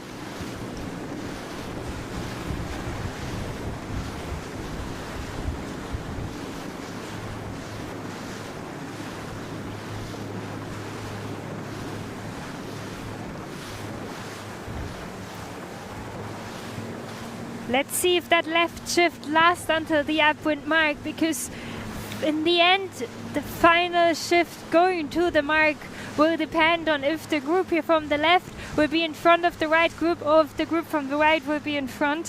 For now, the left side looks brilliant. Happy sailing here on the left, and more concerned sailing on the right, because they wait for right shift or for pressure or anything to soon then tack, come on starboard to come more to the middle of the course, or maybe I don't exactly see how close they're already to the ley line. The course is 1.8 nautical miles long, so quite a long course, as they're just 8 to 12 knots. So the boats have a lot of distance to cover, and a lot of shifts can still come into play. We're just watching all the time. Sled really are very, very even with the American Magic. Sled furthest to leeward. And you see whether when they tack they get the effect of the land to their right. I think that's what Murray Jones and Francesco Bruni are looking for.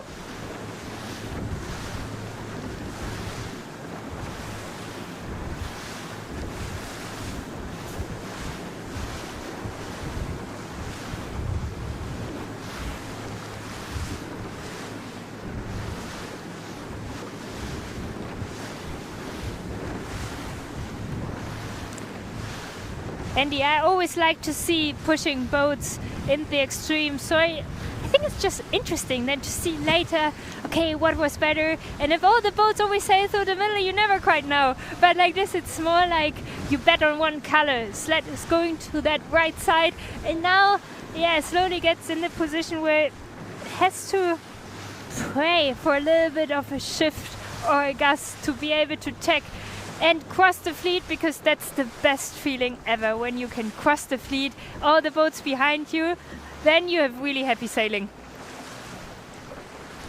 Indeed.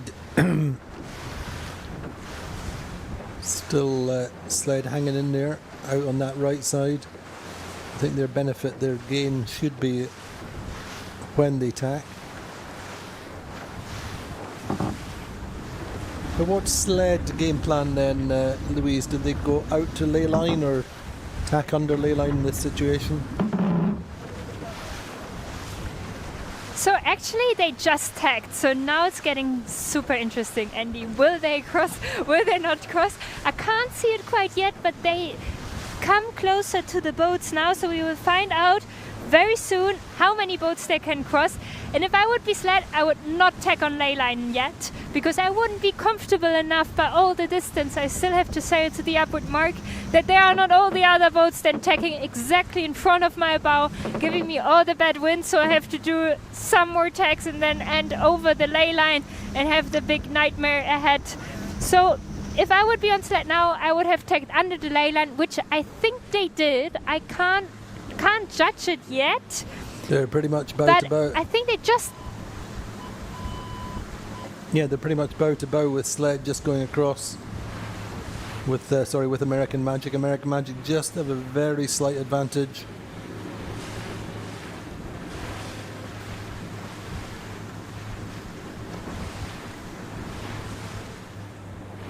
But so too Alcedo seem to be in the picture as well.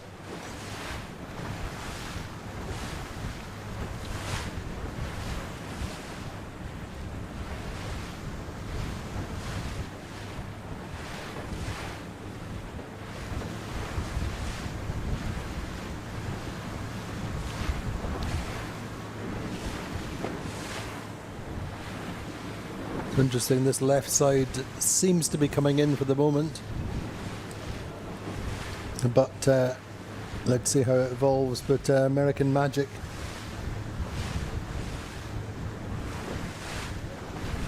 and Alcedo, Paprec also going well.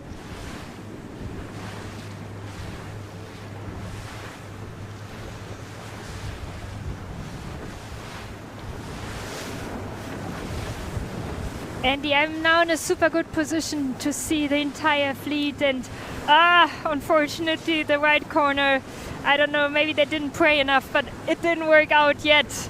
So the left side is crossing the entire right group, and you just see it. I'm here on top of Pre-regatta, the furthest left boat, and they point higher and have a little bit more pressure than all the boats below them.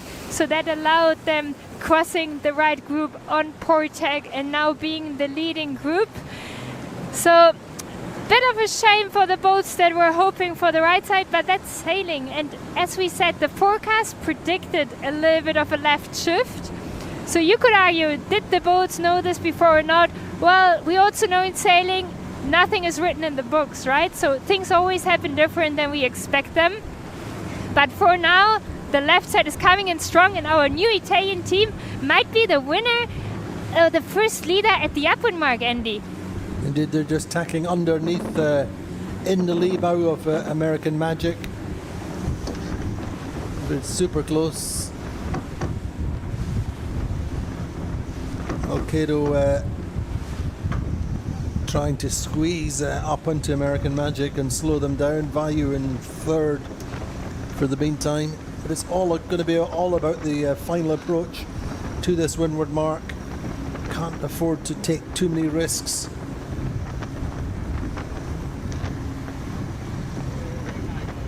But at the moment, the left side does seem to have come in.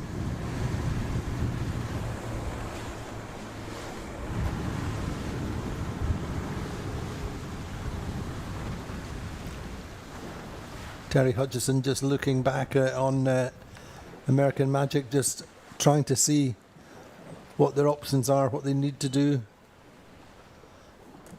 if they need a plan B.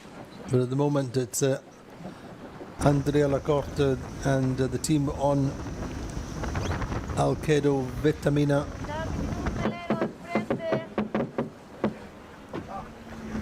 Who seem to be approaching the windward mark in the end with a little bit in hand. So as you're saying, Louise, we do seem to get a little right-hander as we approach the top mark. Don't we? Andy, we're approaching the Upwind mark here, and we already see a lot of boats over the ley line. This is always so painful. Meters that cost, because you lose speed and you just sailed more meters than you have to, because we just want to go around the Upwind mark. But they had to do that because the group from the left side came in so strong, so then they had to extend. And it seems like that now, just approaching the Upwind mark, we have this right shift because the boats can start to point even higher and higher. So very shifty racetrack actually right now here. So let's see until the end, because now the left side worked, but who knows for the downwind and then the second upwind. But big credit here to the Italian team who also won a race in Saint-Tropez. Well done for being the leader here at the first upwind mark. Indeed, so they go round with the lead.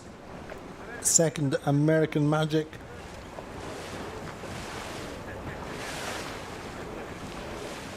American Magic for a boat length and a half ahead of Paprec. Then Vayu. Then Pre-regatta.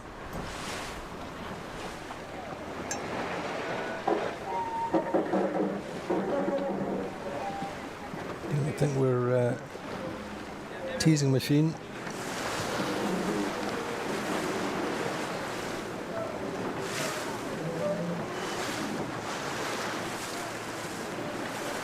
Round at the same time as Phoenix. Then Allegra, previous race winner.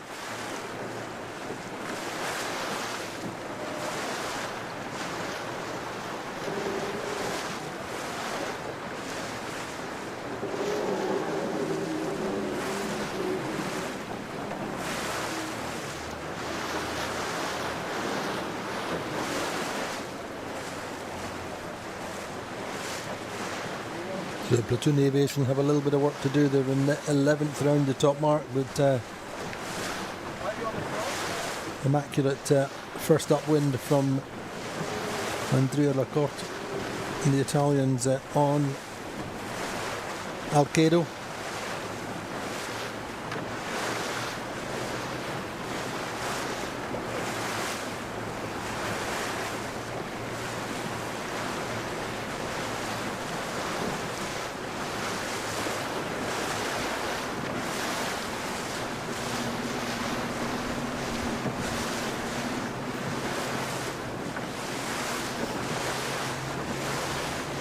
Andy, so pretty exciting first Upwind, to be very honest.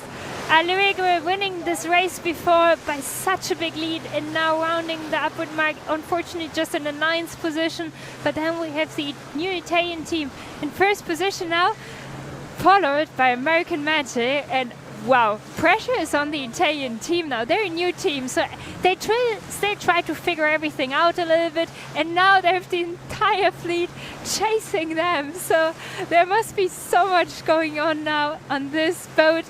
The Italians speaking with Italian with each other, the helm speaking now all the time with the downwind trimmer to make the boat going fast, whilst the strategist and tactician speak English. So that's a big challenge actually on that boat. Obviously everyone knows to speak English, but then once we're under pressure, full adrenaline, we put so much love and passion in the sport.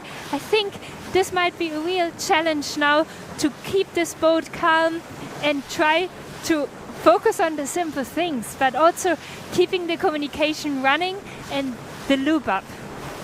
Indeed, they're being pursued by the 2024 champions, American Magic, Quantum Racing, and the lineup on board. Boat which is leading, Andrea Lacorte is the owner, driver, Cameron Appleton, tactician, Alvaro Marinho, the Portuguese 4 times Olympian is a strategist, Nicolo Sanfelice is the navigator, Alberto Balzan of North Sails Italy is the mainsail trimmer, Dave Armitage from Doyle Sails is the upwind trimmer, Stefano Chiampalini is the downwind trimmer, Pablo Torrado, the local hero from this area, is on board as pit, Arancia Malaspina is the floater, Giovanni Buccarelli is mid-bow, Matteo De Luca Bowman, Chris Brittle, the powerhouse grounder from Great Britain, and Massimo Gerdarucci is the grinder, and Luke Malloy, the Aussie, is the runner's trimmer, and they are about 80 metres ahead, something like that, maybe just a little bit less. But also credit to Paprec, pushing the champions hard.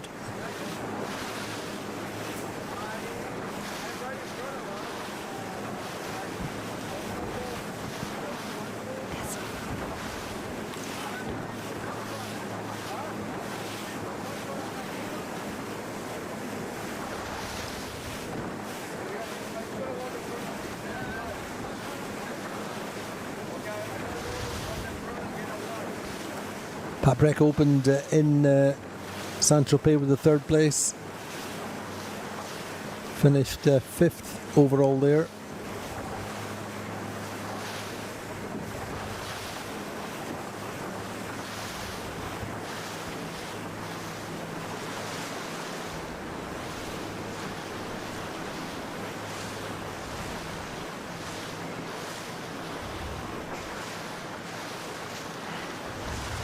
And the pressure is on that Italian team.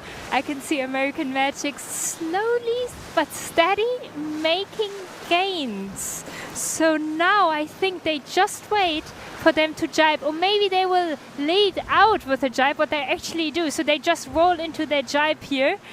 So now let's see what will happen next, because the Italian team and Paprec, they follow, they keep on sailing.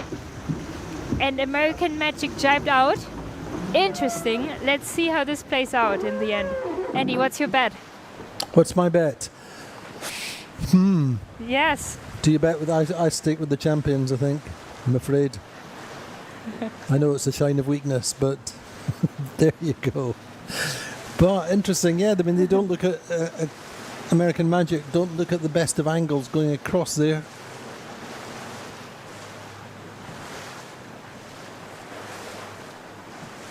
They always love these little rivalries that have built up from season to season. Cameron Appleton obviously sailed with Quantum Racing a few seasons back, so he clearly would love to get one over on the champions at any point. American Magic, very much the benchmark in the 52 Super Series year on year.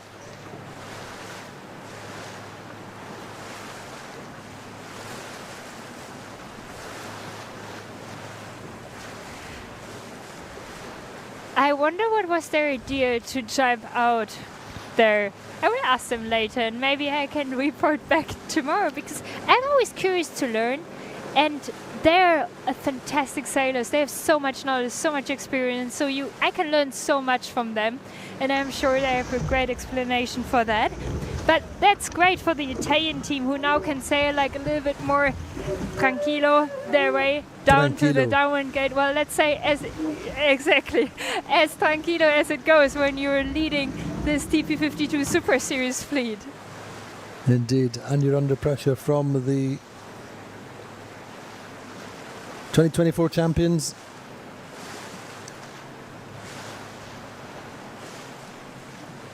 Paprec also very much in the frame, pursuing, staying on the same jibe.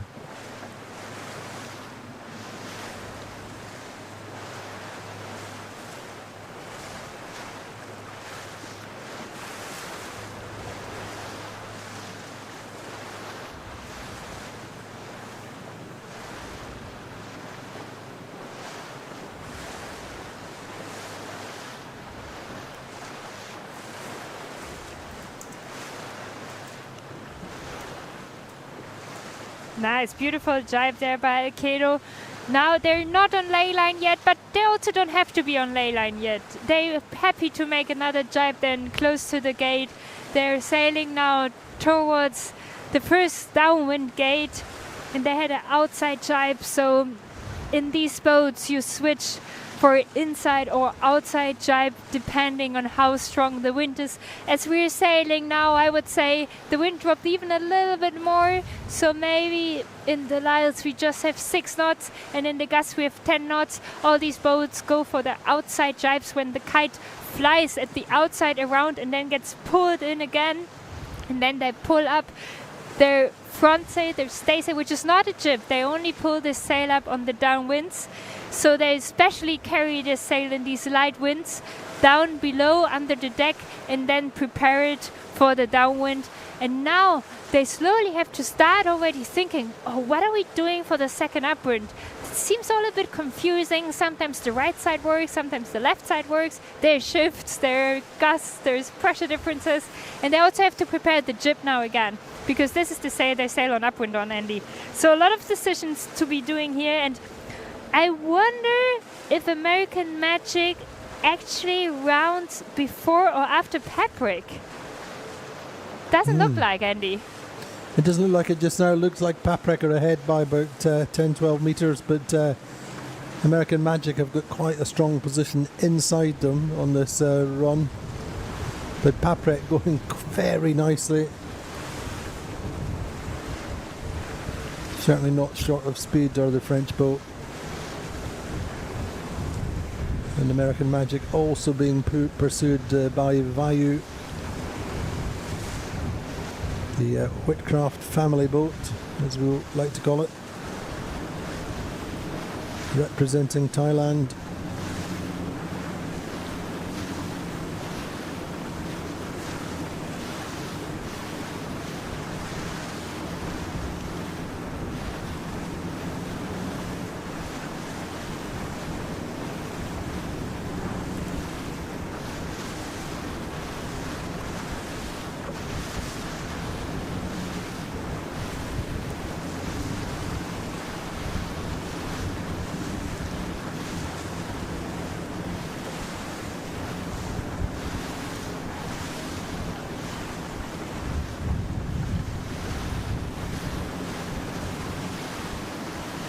Andy, for now everything works out well for the Italian team. Alcedo, if they stay piano, I think this can be a very, very good race for Bella Italia, because Quantum Racing, American Magic and Paprec having a beautiful fight here. So they slow each other down, whilst the Italian team sails happily ahead in free wind. So American Magic just jibed on top of Paprec in their wind, so they now give Paprec, the French boat, all the bad wind and slow them down. But in the end, you slow both boats a little bit down. That makes the Italian team extend, and they actually extended their lead quite a bit. Indeed, they're looking pretty comfortable as we come down towards this leeward gate. Breeze is staying in with us nicely on this race 2 of the day. Well up to time. It's only just on 3 o'clock local time here in Bayona.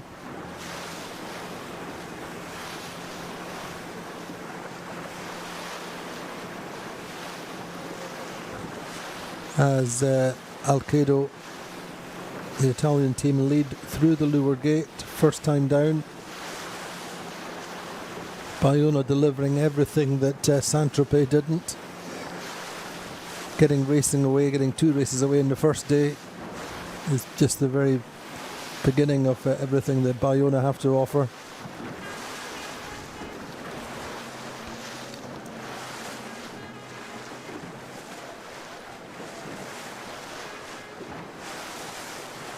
So very even through the leeward gate, but it's going to be Paprec ahead of American Magic. Paprec on the left-hand mark looking upwind.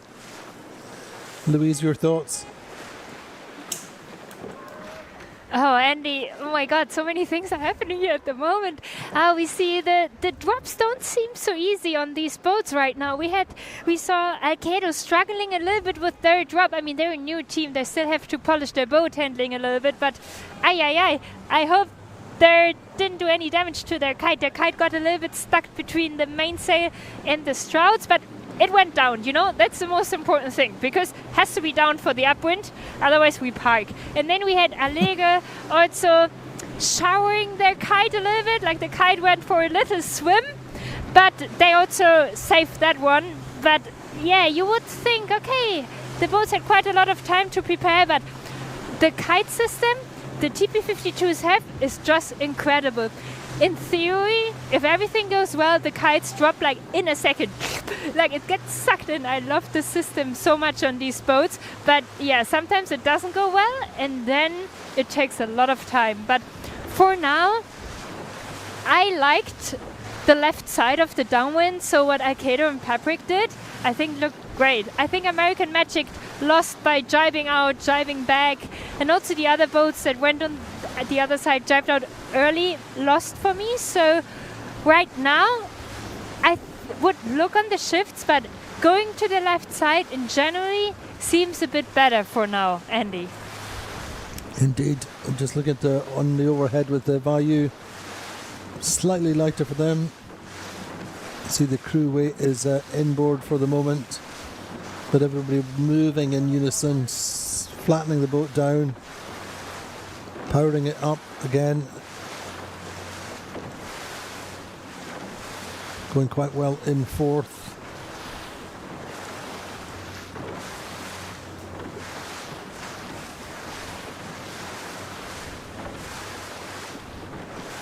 So Paprec pushing out to the left, as are Value.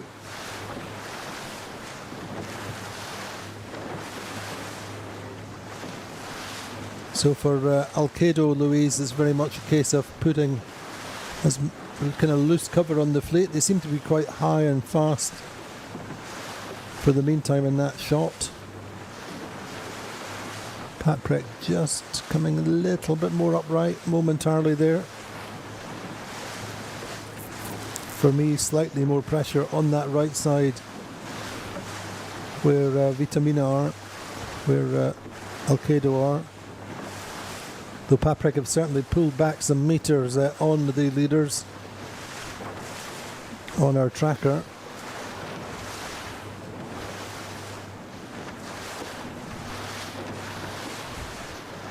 So no change to the course, Louise. We're still on the same axis and a 1.8 mile beat. Andy, I agree with you. I think the Italian team and also the American team, they also want to go to the left side. They were just rounding the other downwind gate, then had to wait a little bit until the other downwind boats passed. They got free wind again, and then they tacked to the left side. And now Paprec actually just rolled into their tack onto port. So let's see how they end up to American Magic, how much they lost or how much they gained. Hard to say right now from my position, but we will see shortly. For now, it looked like that the boats who went first over the right side might have gained a little bit more, Andy. Indeed.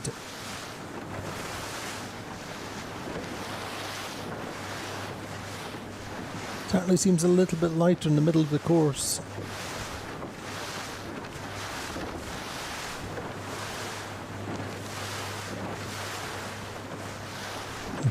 Yeah, it's going to be interesting. Allegra chipping away up to fourth. They were 8th at the windward mark.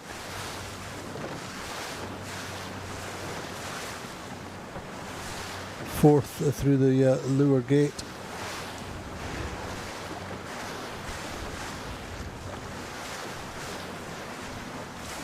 Having a very close race with Vayu, but Louis, really a dynamic race course. It seems to be changing subtly all the time.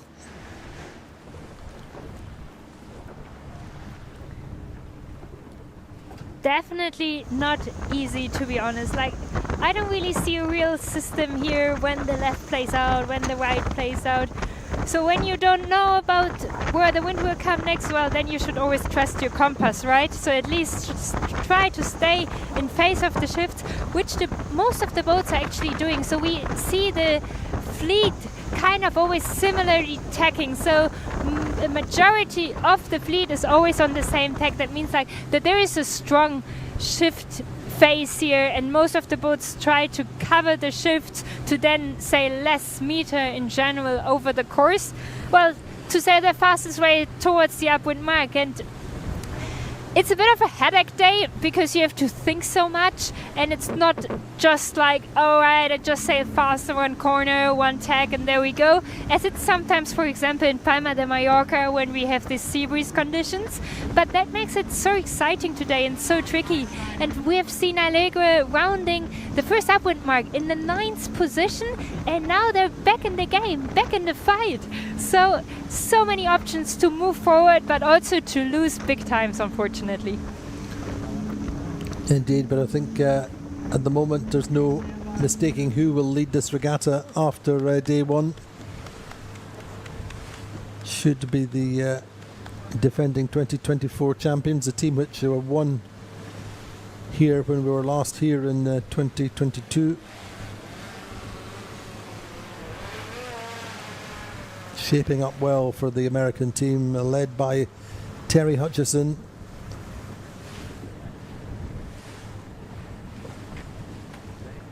Just chipping away, trying to get back at the leaders. Alcedo, who I think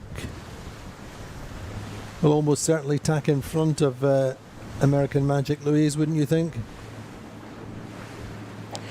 Yes, but I would go for loose covers, so maybe not tack exactly in front of the bow, like just try to control them and go with them together on the right side, but also depending on what the Italian team thinks is the better side, because if they are convinced that the right side is the better side, yes, then you want to check in front of the bow and make American Magic need to do another tack to go to the left side, what they think is the worst side, because that's exactly what happened. The Italian tacked exactly in front of American Magic and sent them now back to the left side, so that American Magic has to sail now more towards the left and the Italian team can continue to the right side. A little bit of attacking going on there between the boats. I don't know if it's the best, because the other teams aren't too far behind, Andy. Indeed, we'll just keep an eye on that.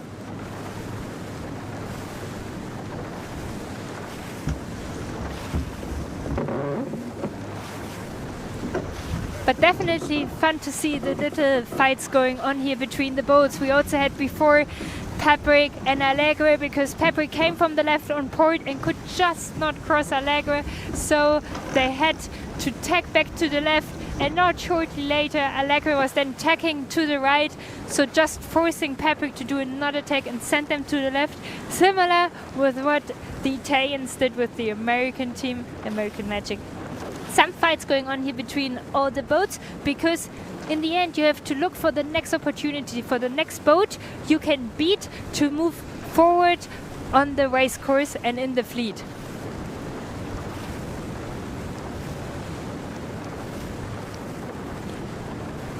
So from that point of view then, for sure, Alcedo under pressure from Quantum. Then this battle for third between Paprec, Allegre and Provezza. Provezza with themselves out to the right.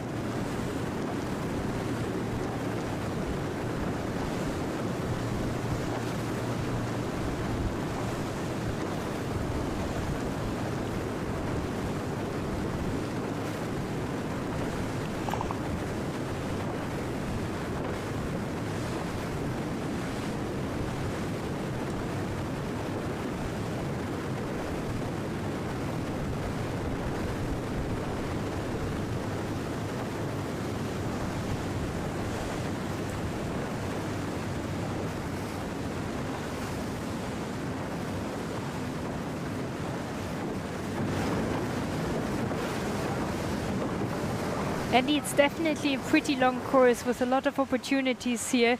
And I see Allegre really making moves forward here on Paprec and sending Paprec each time more to the left, more to the left. So I think they're quite convinced that they like the right side and don't want to have anyone close there. But they need to have an eye on Provezza, because Provezza is further right than them and comes closer and closer.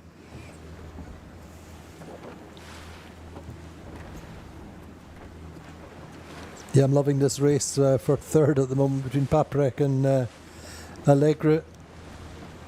Provezza, Vayu, all lined up across the course. Can Alcedo hold on and register their first win here? They won the penultimate race in Saint-Tropez.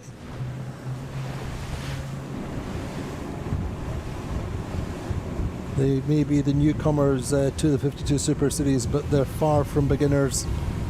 Successful in the Club Swan 50 class, and a core team who've been together for many years.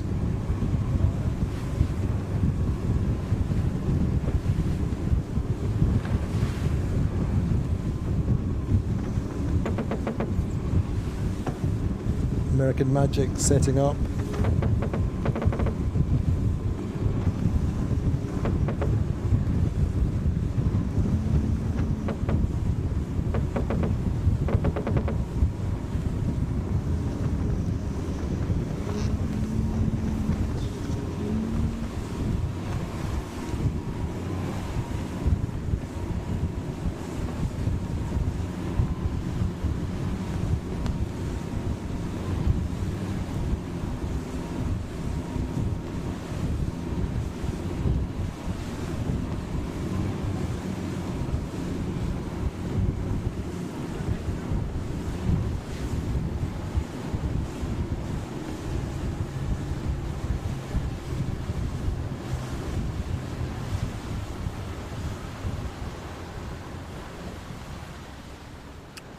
So looking like Alcedo nicely set up on the ley line. We're remembering we consistently seeing this right hand shift. So from their point of view, they definitely don't want to overstand or end up overstanding. That would be giving away meters. American Magic outside I them. think that will be Go on, Louise. I think that would be another exciting upwind mark approach, because as you just said, the Italian team unfortunately overstood the ley line. Oh, that's so painful meters. And now American Magic is just on their hook, but they pressed down to them. So I think American Magic has to do another attack to actually round the mark, but they're back. So pressure is on the Italian team. Indeed, as you say, American Magic having to tack now, that should allow Alcedo to extend with a clean mark rounding.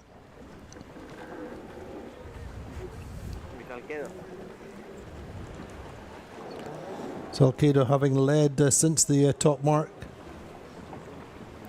came in from the left, kind of with American Magic.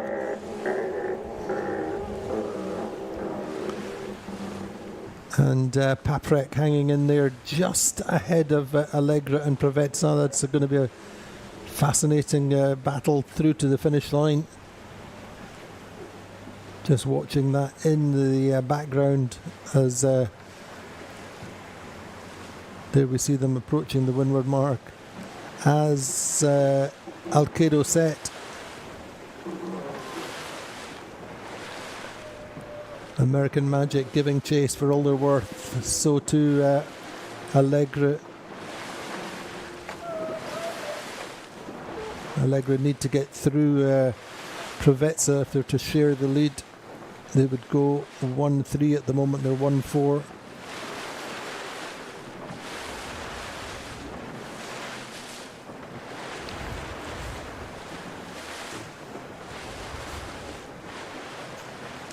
Value coming round the mark in 6th place.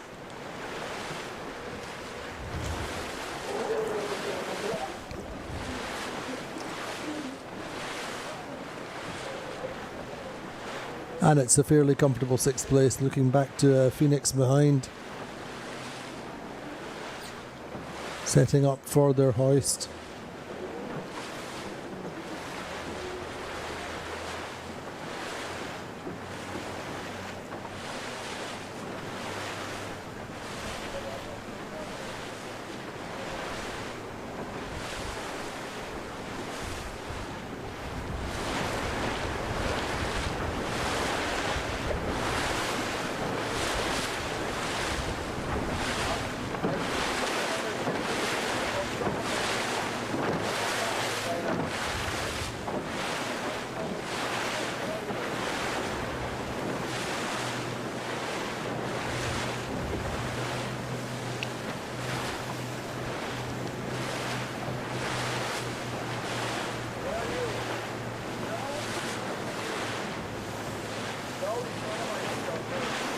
Maximum concentration then from the owner driver Andrea Lacorte.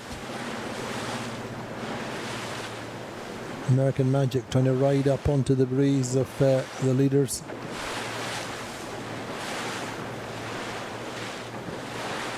You see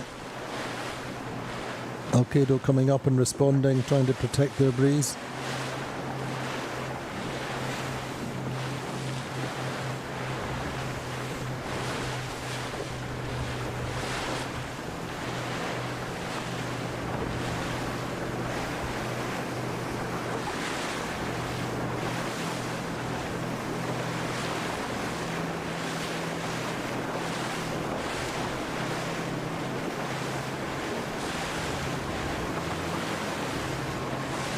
Andy, so I can see a couple of battles out here. It's so interesting. I like that the fleet is like spread out into small groups, so we can watch 4 fights in total. We can watch the fight for place number 1 between American Magic and Alcedo, which is like thrilling because American Magic is so close to Alcedo that you can literally hear every wave they go through. So super close racing between them. It was so painful that they went over the ley line, unfortunately, at that upwind mark because they sailed phenomenally well. That second upwind extended their lead and then allowed American Magic to come so close again. Let's see how that plays out. And then we have the fight for place number 3 between Paprec, Allegra and Provezza, because these boats are also super close together. But also then the next fight between the group that jibed out straight after the upwind mark, Phoenix, Platoon and Teasing Machine. I don't know if this is the winning move, but you have to do something when you're so far back in the fleet. So they just want to get a little bit. They're probably convinced by that side, or I don't know, maybe it's a move out of desperate. You kind of never quite know, but they need to do something to catch up some places. So maybe that's the chance for Sled, who was the first boat who then continued. They rounded the second upwind mark now in 10th place. So let's see if they, by continuing, will take over the boats that jibed out and are sailing now to the other side. So pretty interesting final downwind here. Indeed, the pressure is on the leaders, but they seem to be coping with it very nicely. All the time also watching Allegre and Paprec.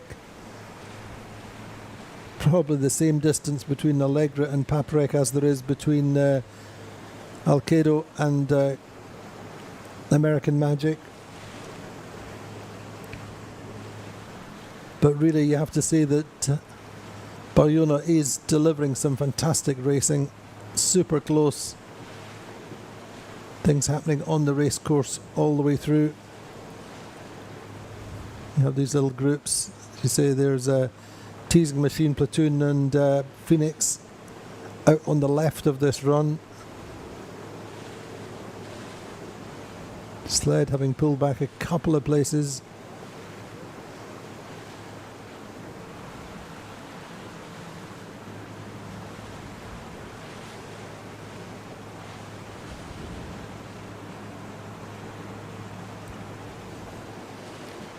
So now then, Vitamina, Alcedo, Vitamina, Tac, or Jibe, American Magic. Have jibed as well, I think.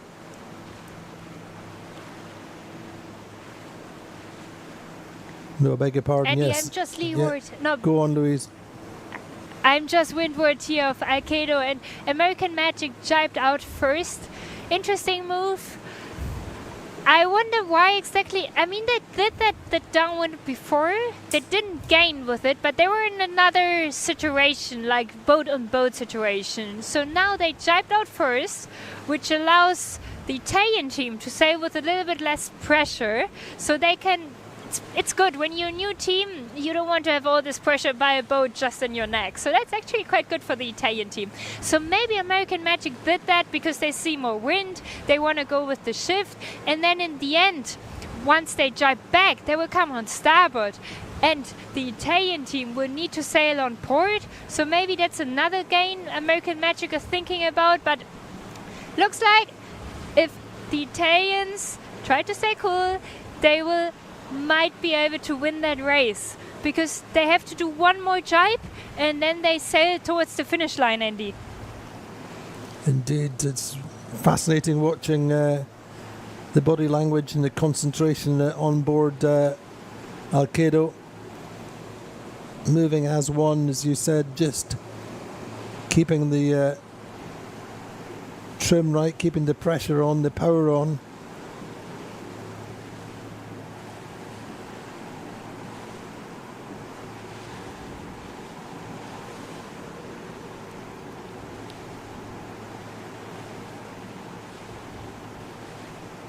And so also very close just now between Paprec and American Magic. As you said, Louise, interesting to see American Magic jibing away early and leaving Vitamina, leaving Alcedo to their own devices.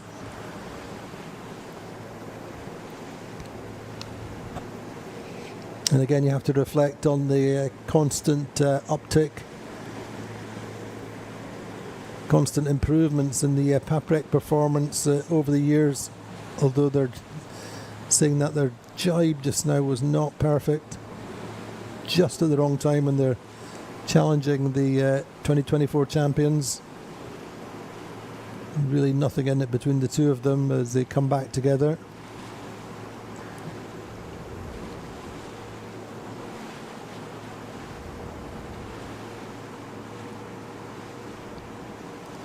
But it'd be interesting to be a fly on board American Magic, understanding the dynamic between Terry Hutchison and Victor Diaz de Leon, the strategist.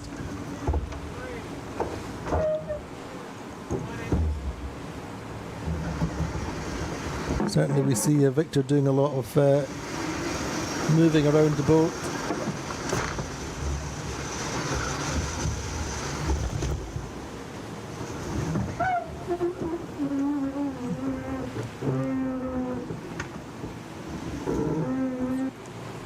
Andy, I'm just leeward here now off the fleet, already in the line, in the same line as the finish line, and Aye, aye, aye. American Magic is now not fighting anymore for the first place, but more has to try to defend their second place. Pepper came super close to them, and they have brilliant boat handling, so they did their third jibe now.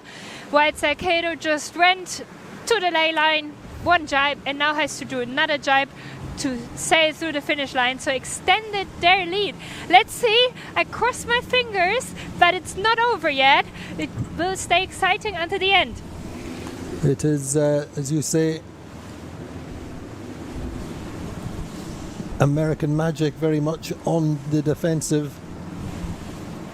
And in the end, this is going to be quite a comprehensive win for Alcedo, over 200 metres, as was Allegra's.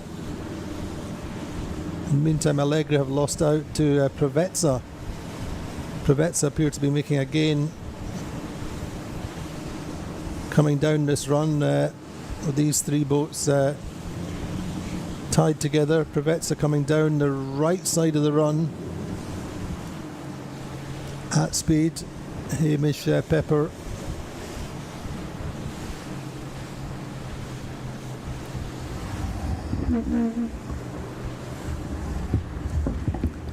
Hamish Pepper, the tactician, just finding a vein of great pressure.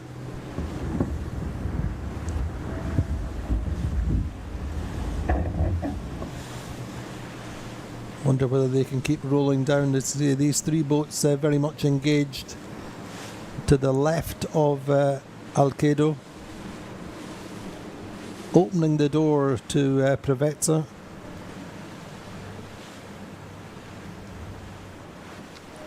Prevezza were 5th at the top mark, first time up, 7th through the leeward gate.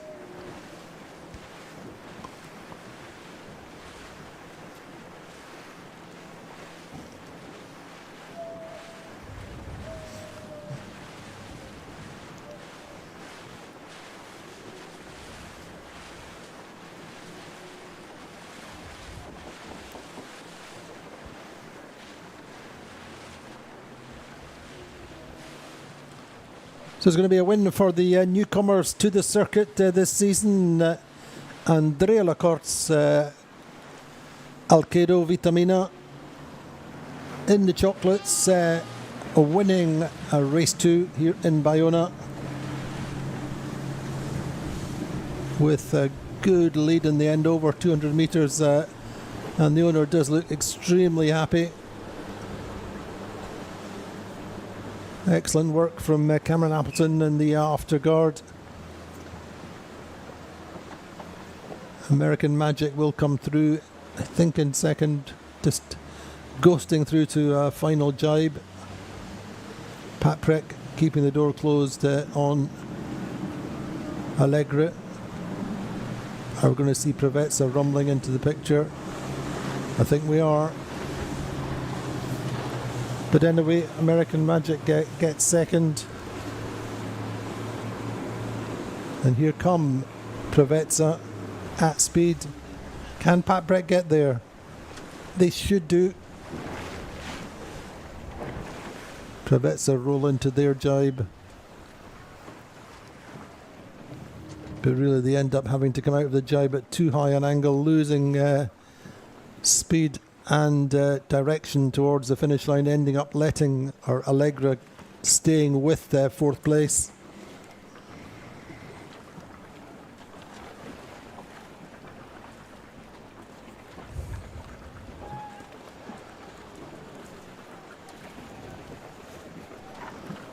So Paprec get 3rd, Allegra 4th, 5th are Prevezza. 6th should be Vayu if they just get the bow through, but Sled coming in at pace in the end, but not quite getting there, I don't think. Well, they did actually.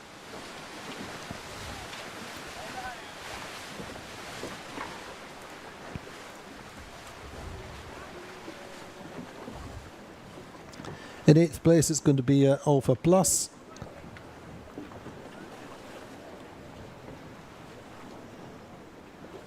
Phoenix coming in from the left of our shot. Her first day back at school.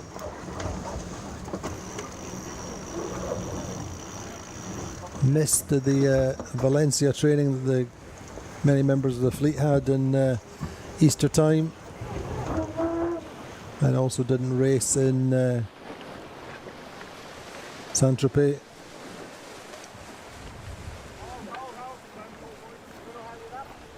Breeze just dropping away a little bit. They too having a little bit of a shift, of a little bit of a difficult angle towards the finish line. Platoon coming in with a little bit of pace on the favoured jibe, but in the end Phoenix come through with 9th.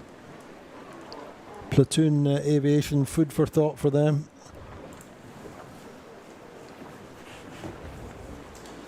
Didn't really get the start that they wanted, and also got the wrong side of the upwind. So 4th and 10th for 2023 champions.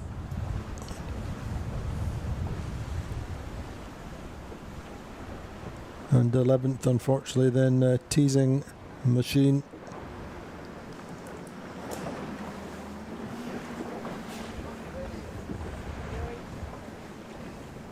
So all credit to our race officer, Maria Torrijo, and the team on board, the committee boat. They've got away 2 good races away today. Certainly got the best of the breeze. The way things are looking at the moment, breeze does seem to be dropping very slightly.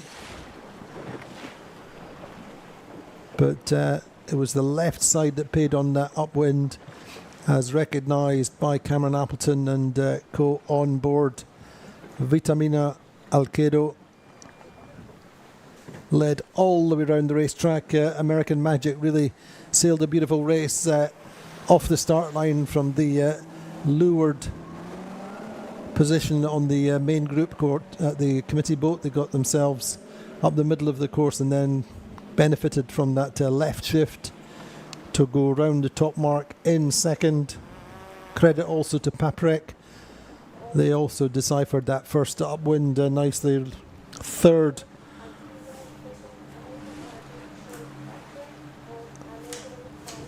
All the way through the course, finishing ahead of Allegra and Prevezza. So top of the table after 2 races with 2 second places today will be American Magic, Quantum Racing. And I'm pretty sure Allegra with 1 and a 4 should be 1 point behind. So Louise, your thoughts on the race win for our Italian team? First year on the circuit, second regatta of the season, and notching up a race win. What's your thoughts? Forza Italia! I think they did great, and they kept it so exciting for us by this fortunate little mistake on the second upwind by standing the ley line, and then this was just like, you know, we like exciting racing, Andy. Us, we like it. When you're on these boats, you don't want to have exciting racing. You want to have boring racing, leading from the front on, but this was great to watch. And the Italians, they kept cool. They tried to focus on the next right thing to do. They kept it easy and managed to win the race by extending their lead then on the second downwind. So well done. I'm super proud of them. I think they did great. They feel more comfortable in these light conditions as they're a new team. They still try to figure a lot of things out, but American Magic didn't make their life easy. They kept on pushing them. They didn't let them off the hook, but they also had to consider the boats behind, Paprec, Allegra and Prevezza. And I think the biggest winner after Alcedo are Sled and Alpha Plus, who just catch 3 boats on this final downwind because they kept on going straight, and Teasing Machine, Platoon and Prevezza jibed out, unfortunately had less wind there and lost. So pretty exciting racing out here on day number 1, Andy. Indeed, but I mean, it's interesting, you're noting that American Magic seem to be happy to do more manoeuvres downwind in particular. Not sure how much that is gaining them, but they certainly are leading the regatta. They're on 4 points. Allegra are second on 5 points. Alcedo Vitamina in third on 6 points. 8 points for Brevezza with their 3 and a 5. Paprika in fifth, 7 and a 3 today. 6 and 6 for Value, nothing if not consistent. Lying sixth, Platoon Aviation 4 and a 10 in 7th place. Sled in 8th place with a 10th and a 7th. Phoenix 9 and 9 for 9th position. Alpha Plus 10th position just now on 19 points. 19 points also for Teasing Machine. But really everything to play for. There's really nothing in it at the certainly top 3, top 4 places. And I say we kind of feel that we're going to get 2 races every day. We're certainly no pressure to bang in a third race today, looking at the forecast. We think it's going to be lighter tomorrow though, Louise, don't we? Yes, so I think today was a kind of transition day. Yesterday we had the strong trade winds. Today's a little bit of a transition then to a lighter forecast. So from tomorrow on I think the wind will be a bit lighter, but I'm confident we will still say 2 beautiful races, Andy. But the breeze from the south, which is it's a little bit more different, I think, in terms of the geographical influences of the islands in particular. We tend to get flatter water in the southerly, I think. But all to play for tomorrow. Do join us then. Thank you so much for your work today, Louise. And join us tomorrow for races 3 and 4 here at the Galicia 52 Super Series Royal Cup. See you then. I said go and line up. Whoever got next is fine with us. Line up. I said whoever got next is fine with us.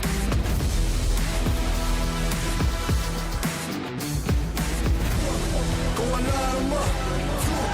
That's fine with us. Come and line them up. 4, 5, fine with us. Fine with us. Line up. I said go and line up. It's fine with us. I said go and line up. Whoever got next is fine with us. Line up. I said whoever got next is fine with us.